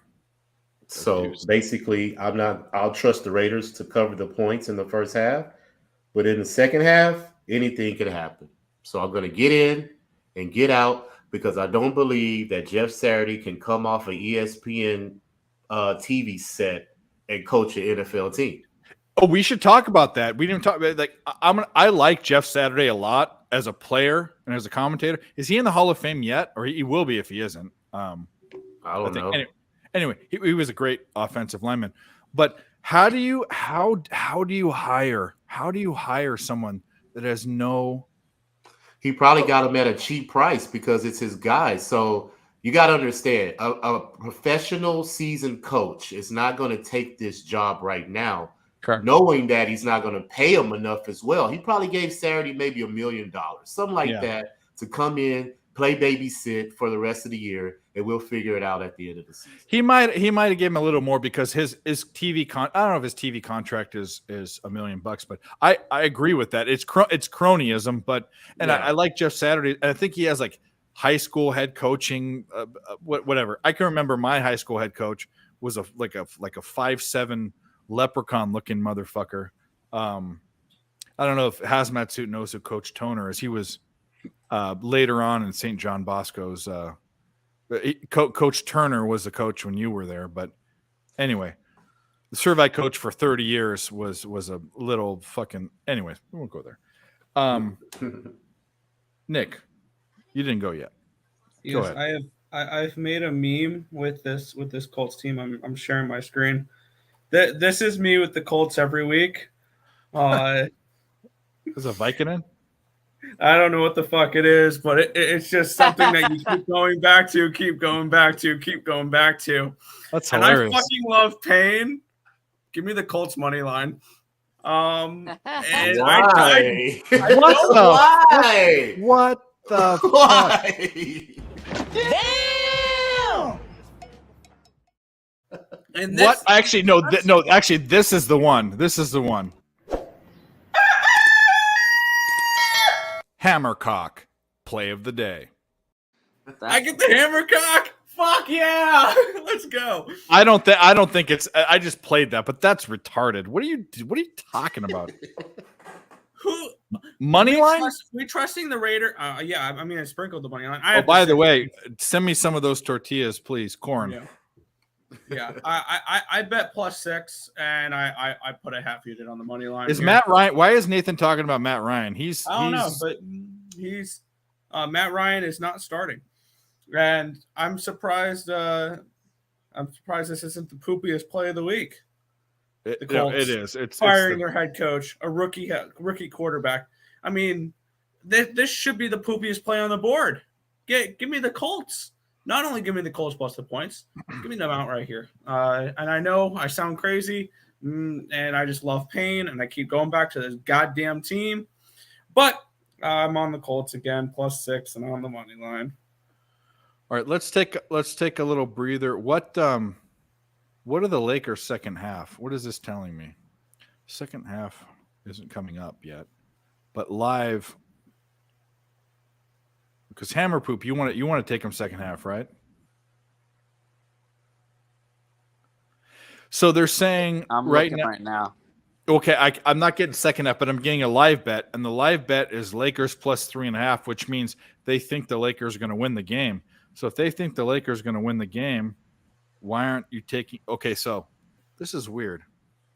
The live bet. Wow, the live bet is +3.5 for the Lakers, which would mean they win the game, right? But the money line is +150. So if the book is saying that they like them at 3.5, why aren't you, instead of -115, why aren't you taking the Lakers to win? I'm taking the Lakers to win. Does that make sense to you guys? You understand what I'm saying? Like, it's 52-54. They're down 2 points. The second half, or the game line is +3.5, which means the Lakers would win the game. Oh, wait a minute. No, it's not.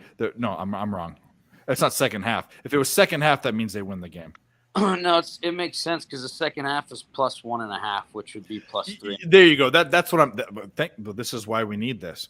I'm not looking at second half. I'm looking at the total game. That makes sense. So second half's +1.5, which means they lose. Which means the Clippers money line is the play, but that's -180. Should we just do Lakers to win the game? Should we do it? Seems pretty poopy, right? Well, I mean, it's horrible. It's absolutely. Let's look at before we dive into these other 4 games. I just did Lakers +1.5. Let's look I at. can get 3.5 with the Lakers, -115, +150. But no, that's the total. The game. He's talking about second half. Second half. Okay. It's the same. It's 1.5, so it's the same. Yeah, it's the same deal. What? Let's look at the line a little bit. The box score. LJ's right though. That's weird. The Cleveland's down by 11. They're only -5 second half, so they were -4.5. So you can get them at a pretty discounted price. James is 16. Do we think the Lakers win this game? Paul George is going off. He's got 19 already. Yeah, but fuck that guy. Anthony Davis says so. Anthony Davis is 5 for 9. LeBron James is 6 for 9. Westbrook's 3 for 10. Go figure. Fuck you, Westbrook. Paul George is 8 for 11. You know what? I'm betting the Lakers to win.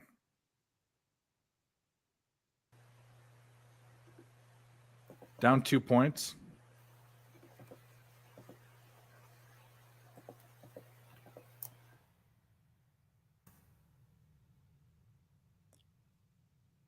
Thinking. Done. All right. Back to NFL.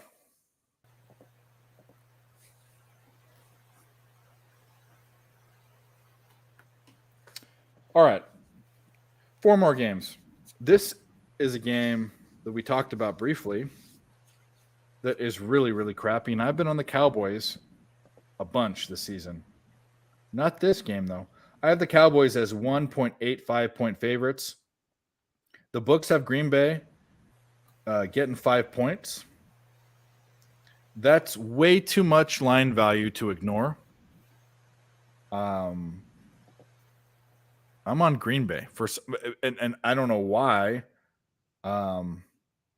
It's a 5 line. I don't know why Dallas isn't like a touchdown favorite here.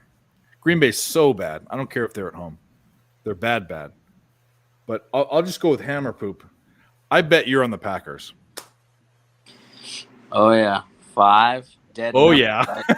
No games land 5. Actually, a couple games have the last couple weeks, but we love those dead numbers, like the Earls say. Those lines have been so fucking good in the contest. I feel like they're like 80, 90%. Like Those the lines- 5.5. Yeah, they're Yeah, awesome. last week they went 1-1. Bears covered, but the Colts didn't. But yeah, so I lean. Yeah, pretty good value here. I could see I don't know if the Packers will win, but hopefully if they lose, it's by like a field goal or something. Hopefully they play better. I mean, fuck, is Rodgers gonna go? When have you ever seen him throw 3 picks, let alone inside the red zone, like inside the 3-yard line? Holy fuck! Yeah, I'm on it. LJ, do you like your favorite team, the Cowboys? No, I don't. And actually, I think I'm gonna sprinkle Green Bay to win. Whoa! I think they're gonna upset the Cowboys. Whoa! I mean, he's gonna have to win sometime. That's a So, boy. and I do believe this is a setup. I think Green Bay will stop the run. They're only allowing 83 passing yards at home, so I'm taking Dak Prescott's under passing yards as well. Dallas is 3-0 ATS as a favorite too, so I think that streak will end. But I'm definitely going to take the points because I see this a 2020 game. But I think Green Bay can win it at the end with a game-winning field goal. That's how I see this game happening. So, Yeah, I think it's too many points too. I think Dallas wins, but it's so tough to bet the Packers. I mean, they're in disarray. Tim, what do you think? Is this a buy low spot on the Green Bay Packers, Nick? I think so. I've been waiting. I mean, they've been in a buy low spot since the beginning of the year. But anyway, shit, goals actually scored in Minnesota here, who? and it was a fucking beauty. Who scored? That looked like a lacrosse goal by Trevor Zegras. I think that was Zegras. Yeah, that was fucking Ducks? filthy. Ducks. 1-0 About Ducks. damn time. Anyways, I want nothing to do with this game. Maybe an under. I think that's I have a something you gotta half do. unit. I have a half unit on the Wild, and I have a full unit on the Ducks third period because Terry sick shun. Don't Yeah, tell that me was to a bet the filthy shitty goal. fucking team. I'm a man of my word. I will lose up to 5 units, betting a half a unit. But this is absolute dog. This team is fucking dog shit. They really are. With Sorry, that Terry. said, They are. Nick, what do you think? Dallas, Green Bay. I am on the same page as Houston's finest here. Give me the Packers outright here. Outright Packers. Getting 5, that's absolutely disrespectful. I get it. They've been really bad, but I believe this is in Green Bay. It is. This is in Green Bay, and Rodgers has not been a home dog of more than a field goal in his career, I believe. And this is a spot here where give me the Green Bay Packers. And Do you think that Rodgers might be, because Rodgers is this weird, he's in your head type of guy. Do you think he's trying to show up the Packers organization by like not being like, oh well, I threw it in the right place. Well, I did my job. He didn't do his job. Like, do you think he's trying to like not tank, but not do as well as he could? Like, not like if it was Brady would be like, okay, you didn't do like I will do everything I can to help you. But maybe Rodgers is like, well, I'm going to put it there, get it. I'm going to throw it in the right place, get it. You do your job, I'll do mine. offsides, no fucking goal. No goal? Because why would we get a goddamn goal in a Wild game? I fucking hate this team, and I fucking hate this shit. This is the thing about the Wild. Even when it's not the Wild's fault, they don't do it. Even it's like Flower, they don't score enough points, and Flower doesn't give up enough points. It's like you can't ever do it. But back to my question. Do you guys think that Rodgers is in some weird way trying to sabotage? Rodgers just wants to be done with football at this point. So the answer to that question is yes, then, right? Yes, he wants to be done with football. Hey, all I could say, Green Bay Packer fans, You can't fail in the NFC Championship game if you don't make the playoffs. I don't think they make the playoffs, bud. I don't think so either. Yeah.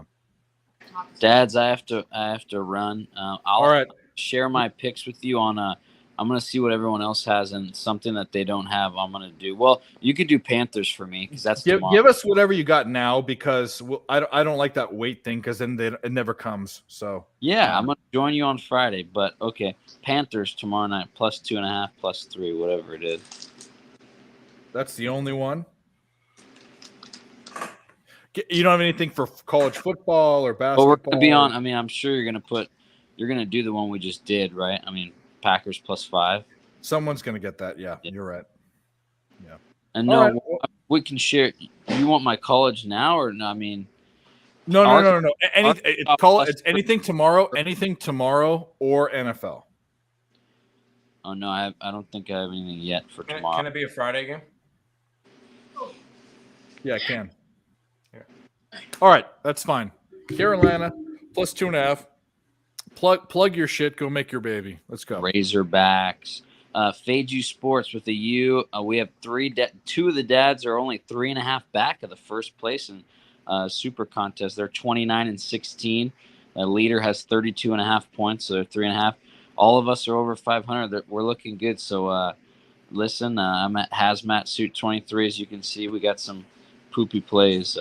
It's a good little podcast. They got a podcast. They got a page. They got everything. Those guys are good. Hey, by the way, still haven't got an invite for the podcast. Love to come on. Dave, yeah. When do you want? We do them Wednesday at 4. So right, it actually be right before this one. We do our little like preview NFL. So you want to do it next week? Let me know. And I'm just joking. Whenever it's clever. You and Kmart. Kmart's been on the show. I watch your guys' podcast. I watch your YouTube shit.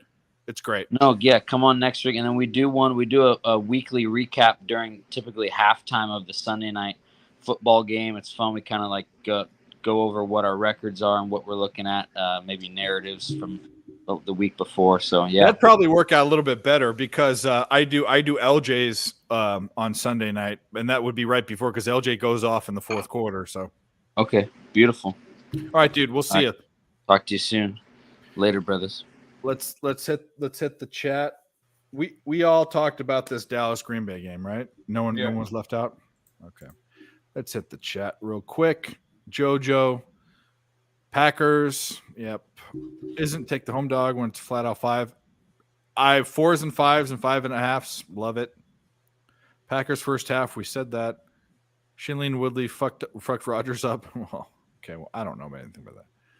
Well, LG got a new follower, Markel. Thank you. Yep. By the way, if you're on my channel, go to ESB, go follow ESB on YouTube, go follow Nick and Tim. I should be posting your guys' Twitter handles too, but anyways, Don't sweat Giggity it. It's Gaming in our for thing. Tim, Nicholas Earl, I think it is. What is it? What's your Nicholas Twitter? _ Earl. Yep.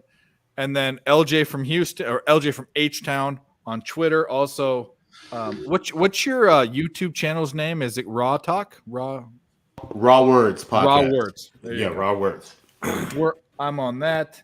So let's move on to the two other teams that are another shit show, but I'm actually kind of looking at it. Granted, there's an injury, a big injury, and I don't even know who these backup quarterbacks are. The Rams didn't do a good job of thinking that Stafford would get hurt, but Arizona and the LA Rams, I've got the index Rams -5. It's at -1, but it's all about Stafford. Has to be. And I don't who's his backup? I looked it up and I forgot his name. Let's look it up. I have not a clue. Rams depth chart. And he's in concussion protocol. So you know that's not something they can control. John Wolford. Oh no, they can. Well, I don't think they can. Well, they shouldn't be. From Wake Forest. He's 27. He was Play Wake Forest. Third season. I don't know if he was even drafted. And then Bryce Perkins was from his second season from Virginia. So I mean, they have nothing at backup quarterback. Their offense is a bit abysmal anyways. I should be leaning Rams Stafford, even if hopefully Stafford plays, but if he doesn't play, maybe this is a Cardinal spot, even though I hate the Cardinals. I don't know. Nick, what do you think? There's an injury. Wait, what? Stafford Isn't Stafford hurt? He's concussion protocol. I had no idea about that. Had no idea about that. Well, you know how I figured this out was when I index you index stuff, so you know this. So when I index it at 5 and I see when I see 4 points of value in the NFL, I say, "Whoa, what happened?" Let's look it up. Yeah, I have the Rams as 4.5 point favorites. Yep. So our index is usually pretty close. Stafford injury. Let's look it up. I don't really think it matters because the Rams are just trash. Well, it doesn't. It doesn't because Arizona's not that great. Rams QB and proto. Okay, so here's the deal. 8 hours ago on SB Nation, there's a bunch of Rams QB Matthew Stafford enters concussion protocol, putting Week 10 status in doubt. So he's doubtful. That makes sense, but their quarterbacks are nothing burgers. I've never heard of these guys. I mean, yeah, no. Does it matter? Can Cooper Kupp do little 5-yard slant routes and stuff? I don't know. I guess I'm off this game, but it jumped off the page because of the discrepancy. Nick, knowing, let's assume that Stafford doesn't play. What do you think? I need to reevaluate this game. Yeah, I think so too. I need to look at it more then. I did lock in a play on this game. Wow. I have locked in a play on this game. Oh yeah, duh. This what? shouldn't surprise you. The total. Yeah. Look, what are the two teams? What are they to each other? Division rivals. Yeah, there you go. Yep. Yeah. What's the total at? I got, I think, 43.5 in this game. It's down to 41.5. There it is. I got it early. 43.5. I got 6.2% CLV. Beautiful thing. Yeah, I'm on the under in this game. I think that's the only way you can play it. Well, Tim, are you in the same thing? We're gonna have a divisional dog, but a divisional under, but I kind of want to go Arizona, especially if I know Payne. This should be the same deal as the freaking Colts because the Arizona Cardinals pissed me off, but I might be on them again this week. The Rams just suck.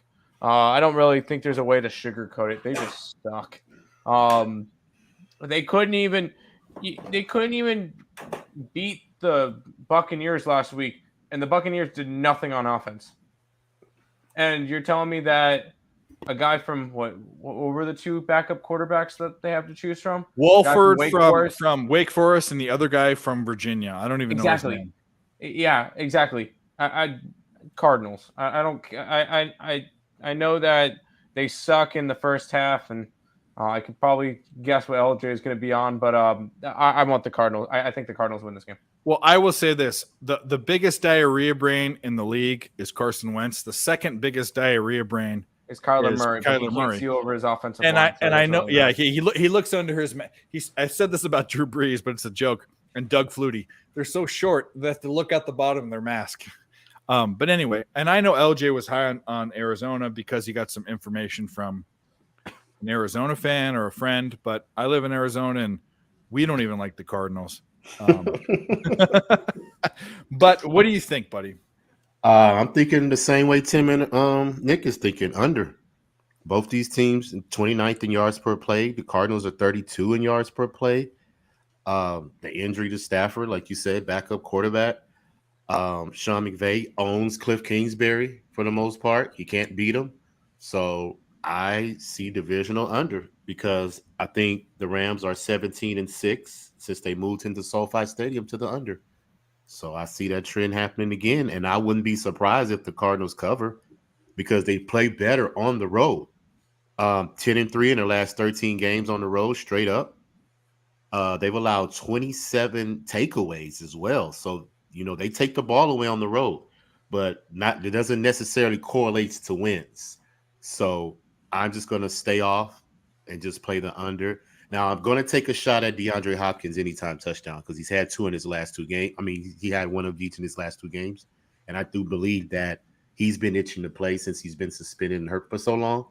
So I would see maybe a touchdown with him. But other than that, I'm on the under. And I caught it early too, 43.5. I jumped on it real quick.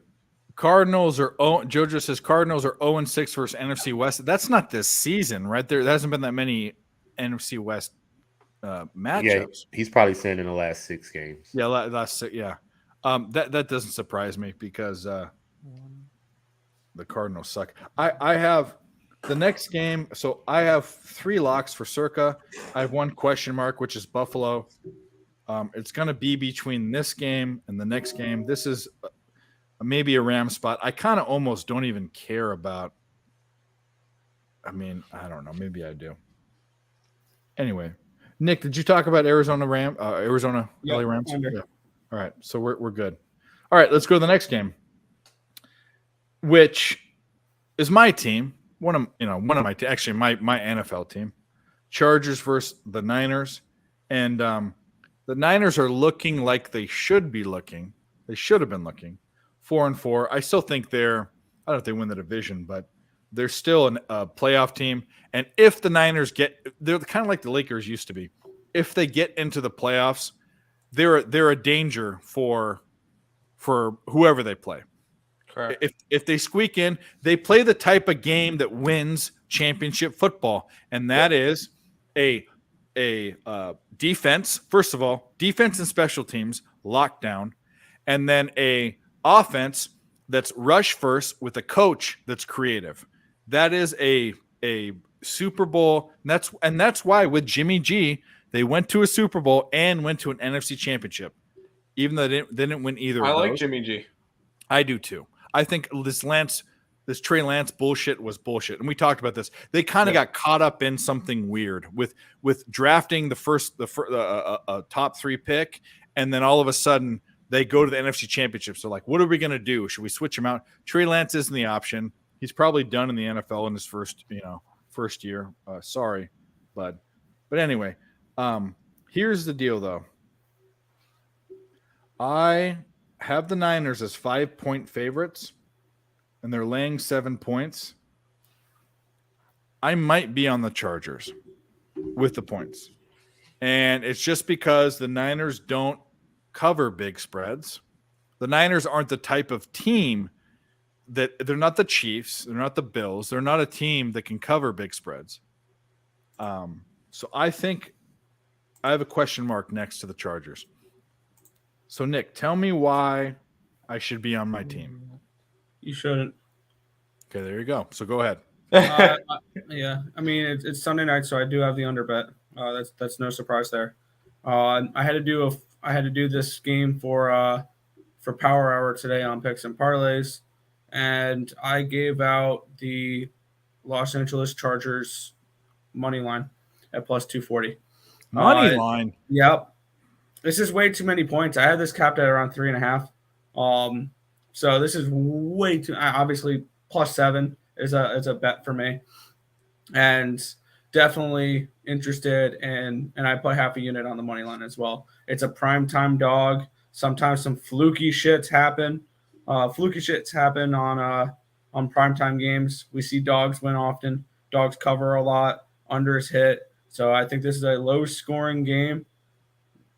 This feels like it potentially could be like that Niners Broncos game from a few weeks ago, where it was an ugly game, low scoring, and I think that the dog is very live in this one. So I'm on the Chargers and the under here. All right, Tim, anything to go against that? No, I'm not going to pull the trigger on the money line, but yeah, no, I think the Chargers plus the touchdown it could be a decent play. It's just, and we'll be on the under because it's a primetime game, and we're going to keep riding the primetime unders, but kind of lean Chargers. This is one of those that it's kind of, I don't know. The Niners should be a lot better than they are. I feel like the Niners are one of the top teams. Their record or their team? Their record should be a lot better than what they are. Agreed. There was some. I think they're a lot better than they are. so I don't want to go crazy with money lines or anything because I still think like the Niners could win the division and make a run in the NFC. But I would go Chargers plus the points. I would say this, despite record, I would say based on because there's a lot of there in the NFL. There's a lot of teams that have really good records that aren't as good as their records indicate, like the Vikings. And there are a lot of teams that are better than their record indicates, like the Niners. I think the Niners, to me, and this isn't a homer pick because I thought I picked the Rams to win this division. I think the Niners are the best team in the division, the best football team. And if you put the Niners in the Super Bowl versus the Rams, they'd win. If you put the Niners versus the Seahawks or the Niners versus the Cardinals, it doesn't mean that. And right now the Seahawks are winning, but I think the Niners are still by far the best team in this division, in my opinion. Yeah. Right. Well, this year obviously it's them and it's the Seahawks. As fucking crazy as that sounds, It's an anomaly. The Seahawks are an anomaly. There's no way that you put the Seahawks and the Niners in a championship game and the Niners don't come out ahead. At 100 games you play and it's probably 60-40 or 65-35. Yeah. Anyway, LJ, what do you think?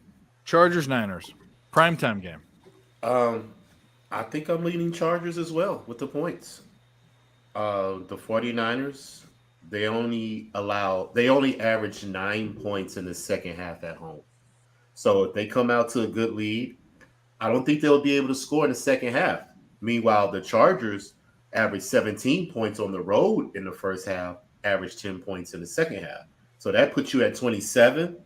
And I got the 49ers at 22. So I see the Chargers winning the game in the second half. They are 4-0 ATS on the road on the year. And I will be on Justin Herbert's pass completion prop because the 49ers are allowing 27 pass completions at home. Justin Herbert is averaging 29 pass completions. He's averaged 28 on the road, and he's averaged 30 pass completions in the last 2 weeks. So he does a lot of passing because they can't run the ball. So I'm going to be on Austin Eckler's under rushing yards because the 49ers only allow 68 yards on the run at home. So that's my breakdown of that game. But I'm going to take the Chargers plus the points, possibly outright win the game. Eckler, I don't think they win the game, but Eckler is one guy that I would be high on for props earlier in the season, but he hasn't been that dude.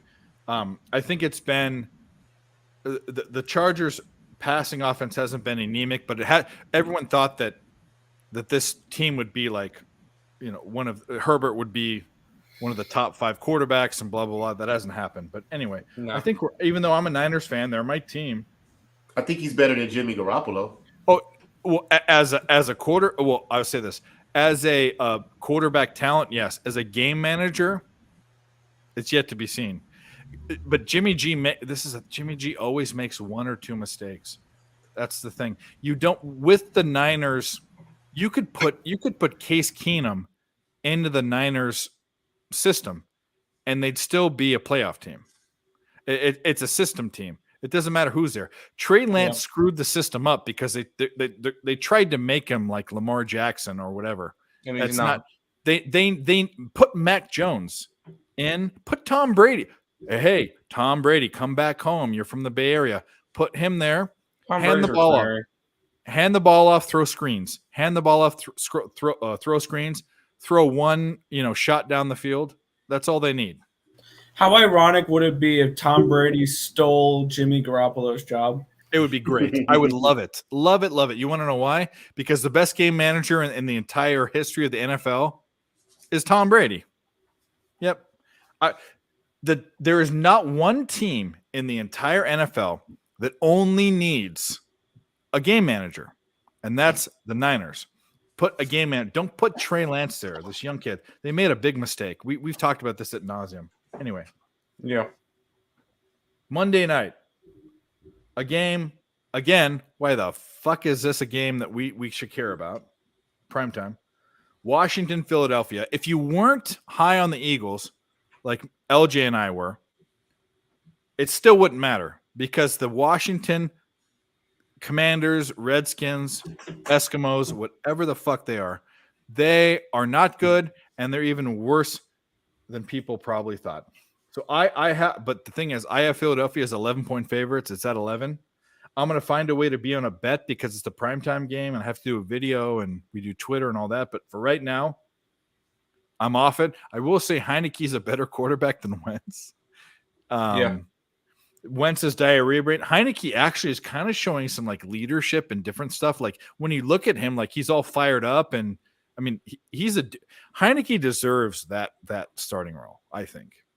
Yeah. But anyway, I don't have a play in this game. Nick, go ahead.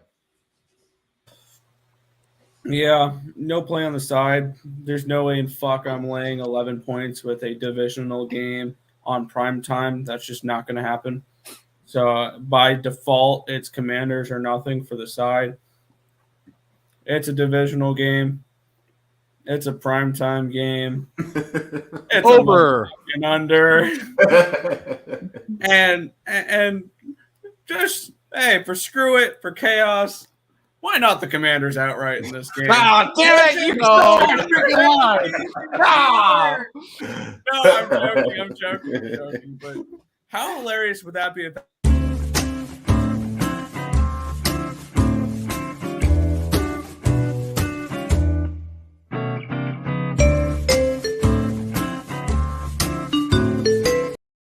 LJ didn't get the lean. LJ doesn't do the lean. How hilarious would that be if that's their first loss of the season? No, it's against Taylor Heineke. That would be hilarious. You're not serious. That's not a serious No, I'm not thing. serious about that. No, way. maybe. No. No, That's just crazy. the under for me. All right. Tim, besides the under, what do you want? Man, Nick stole my line. All right, pretend Nick didn't say that. I would have went and said Commanders money line, but I'm not going. I would love to see it. It's not going to happen. This game's got 35-3 written all over it, 28-3 written all over it. It's an under. I would love to see the Commanders upset the Eagles. That would be hilarious. I think 24-10 is probably like exactly like right on the. You know what? It could be 24-17. Yeah. Where you can get a backdoor cover. Yeah. But that means the 24-17 it goes over. No, it wouldn't. What's the total? That would be Wait, 41. what did I get on it? It's 43.5. It would be short by a little bit. Yeah, that's got why I 44. worry about. The total. I'm gonna tell you what. Right now, I'm probably doing a video on the under, but 11's too much.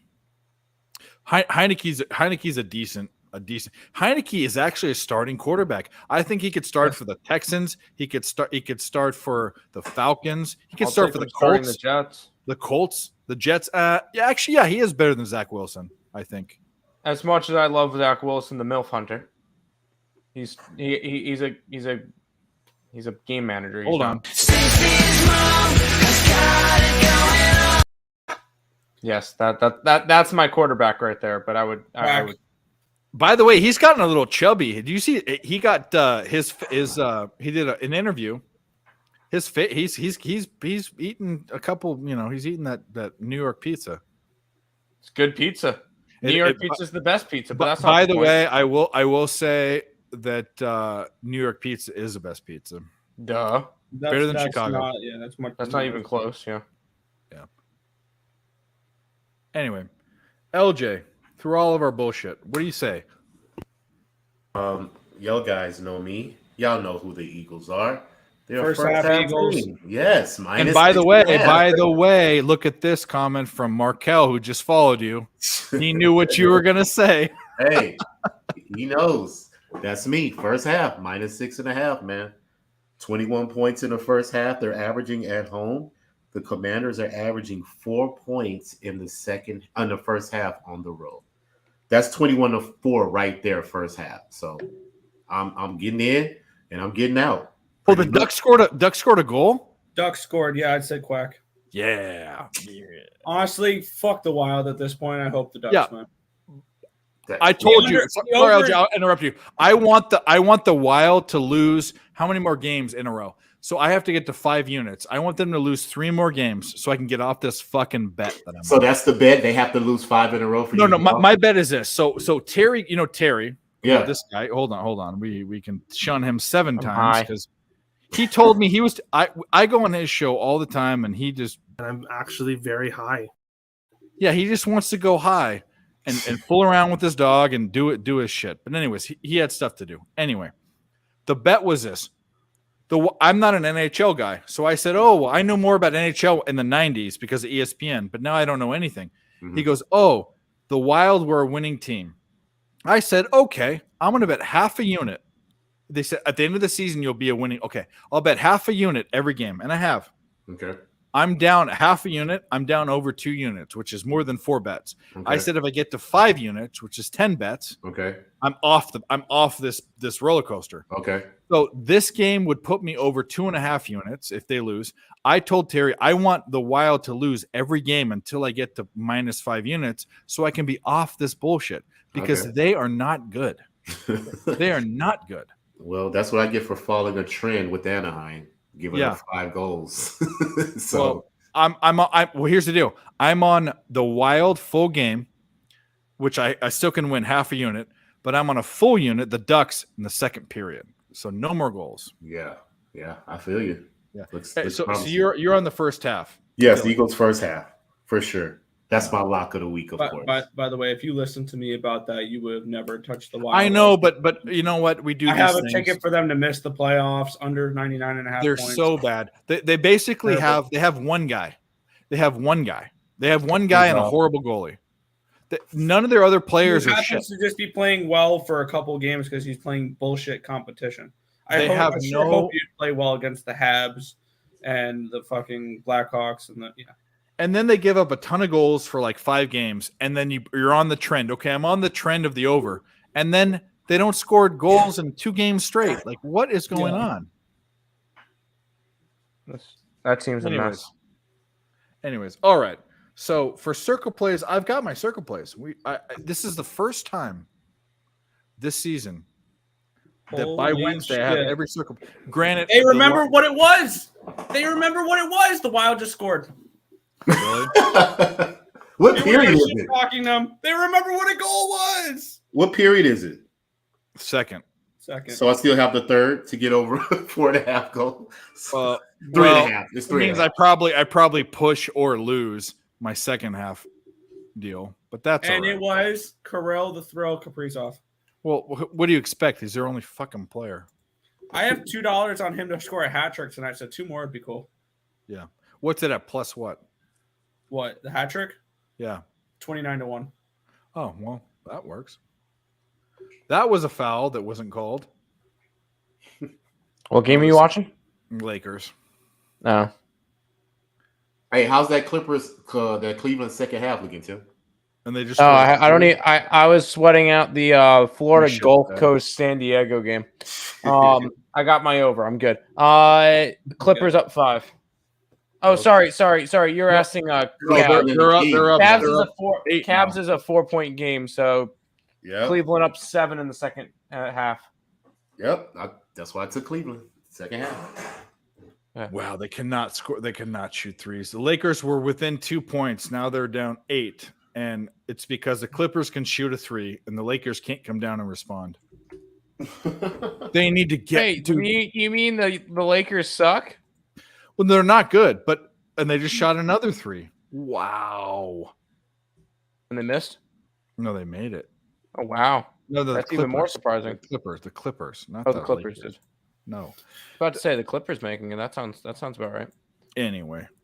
All right. Well, we've gone to the end of the show. Yes, My we have. circle plays, I have them. I don't. Buffalo, tennis as a favorite, Tennessee as a favorite, New York Giants as a favorite, Green Bay as a dog, and the Chargers against my Niners as a dog. Nice. So we're going to, and by the way, I don't care what anyone says, and LeBron just scored a 3. Can they win this game? They're down by 9 points going in the fourth quarter. I don't know. Here's the deal. If you can't bet against your team, if someone says I'm a handicapper and I'll never bet against my team, but I'll not bet them, question marks. Anyway, all right, we're at the point of the show where we've wound down and we need picks. So we'll start with LJ. LJ, you can give anything for tomorrow or NFL picks with things that have actual odds. Texans Giants under. Houston, New York Giants. What is it at? Let's just see. Put down all these screens. NFL. 40.5. 40.5. I saw 41 on my book. Yeah, let me pull it up. Hold on. Yeah, there were 41s. So 41 under. Okay, go ahead. Detroit Bears under 49. Detroit, Chicago. Let's just make sure we get the best line available. 40. Where do you see 49? I took it earlier. It's dropped to 48.5. You still like I'll it? still take it. Yeah, Yeah, it's everywhere. It's 48.5. that's fine. I'll take it. Okay, and the third one or nothing. You don't have to do three. I'm gonna do a third one. Okay. Because these only lines that I have, everything else. I got you. I'm gonna roll. You know what? I always take Philly. I don't want to take Philly. You know what? I'm gonna take Cleveland as a dog with Miami. So you're like two unders and Cleveland. The best odds are. Let's switch to spread. Spread.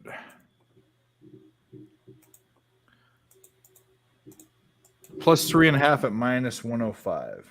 Yep. Love it. Sounds good to me. All right.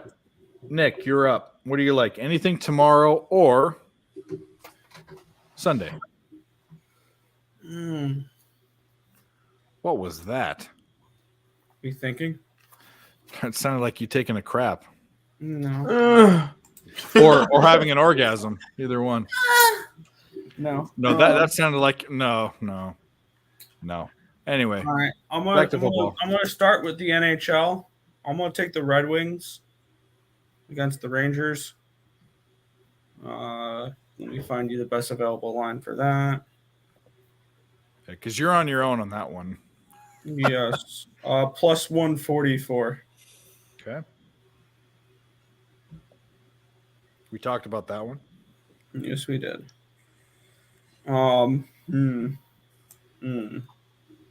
These noises are creeping me out. Can you just give us your picks? What is going on? I'm thinking Blackhawks. Blackhawks? Yeah, let's do it. Yeah, Blackhawks money line. Plus 232. Wow, that line's dropped. I got 249 with them. Against the Kings. The Kings, Monty Python. Yes. Yep. All right. And then we'll stick with the NHL here. I'm going to go Sharks Blues over 6 minus 105.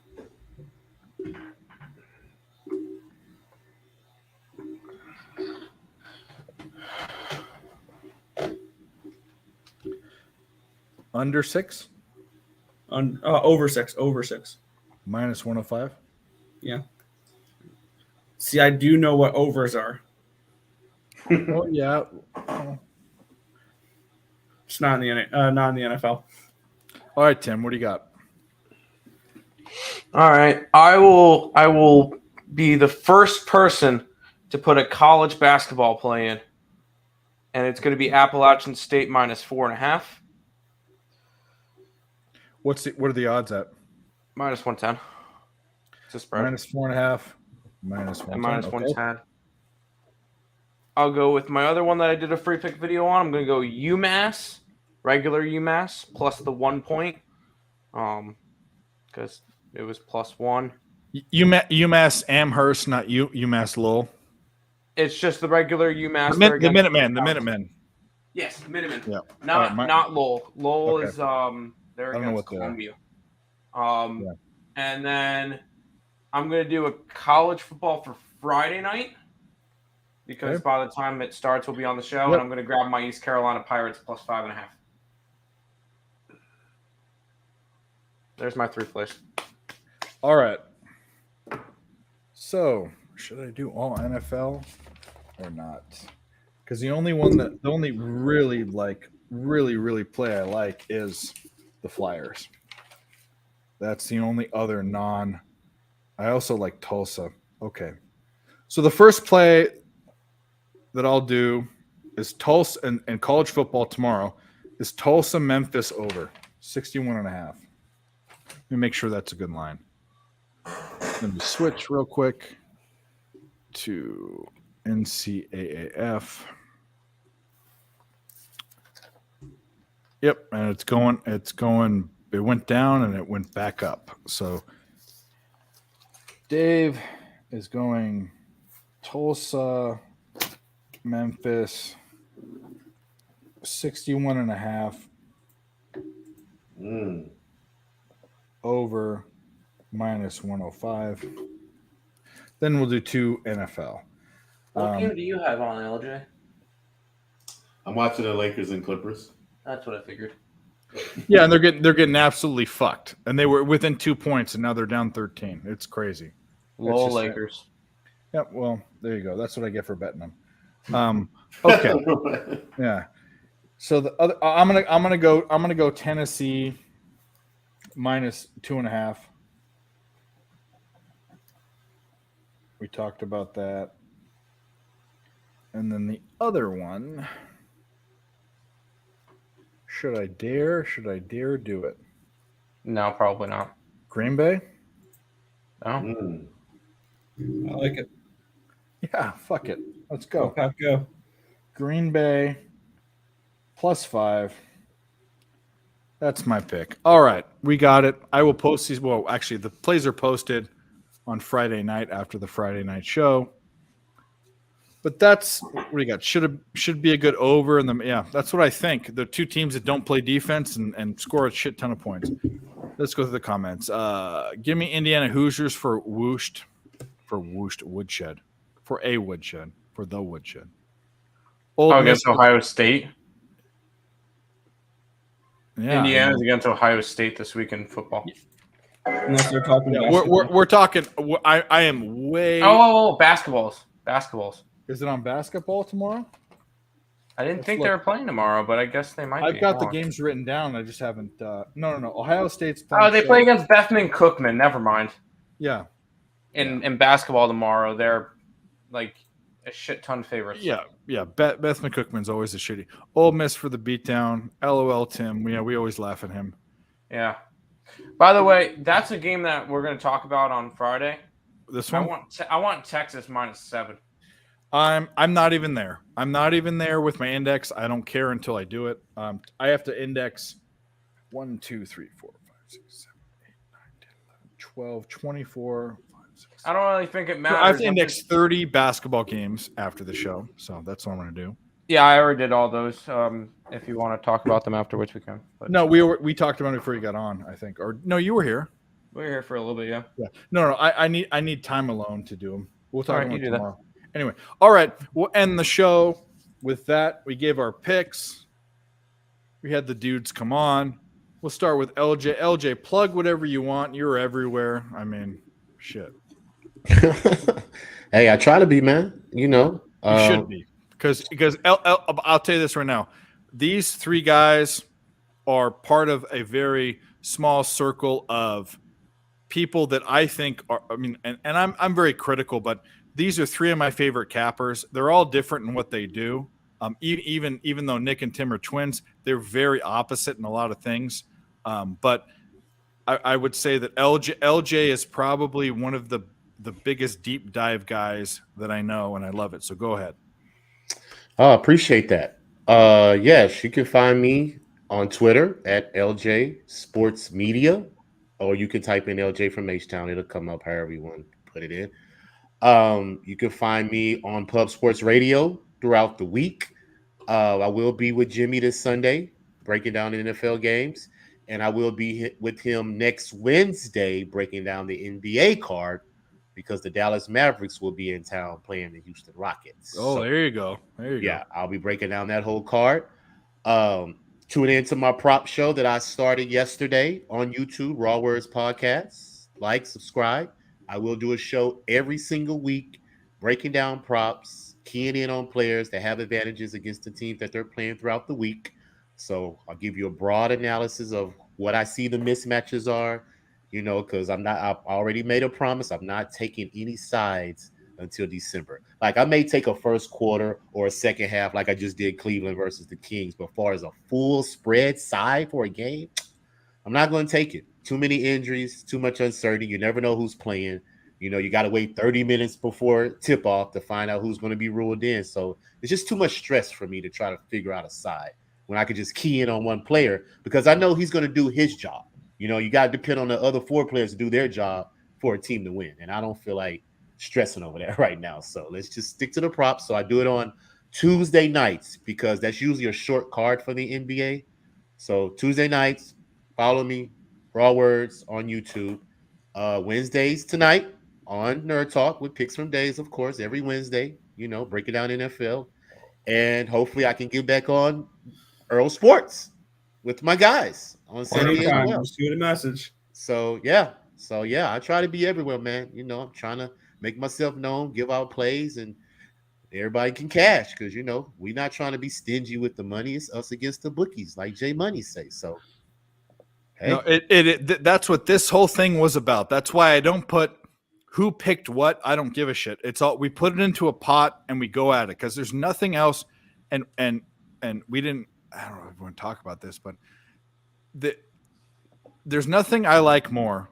And this started before my story of taking money from casinos started way before I became a handicapper as an advantaged player. And that just gave it away. But there are other things that I do. They don't give a shit about you. And you know what? When you go to an Indian casino in Southern California, in a place that's impoverished, a really crackheads and whores that are trying to proposition you, and your minimum bet on the blackjack table is $25. These guys only have $15 in their pocket.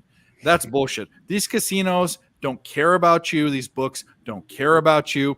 We need to take all of their fucking money because they don't care about you. So it's us against them. And guess what?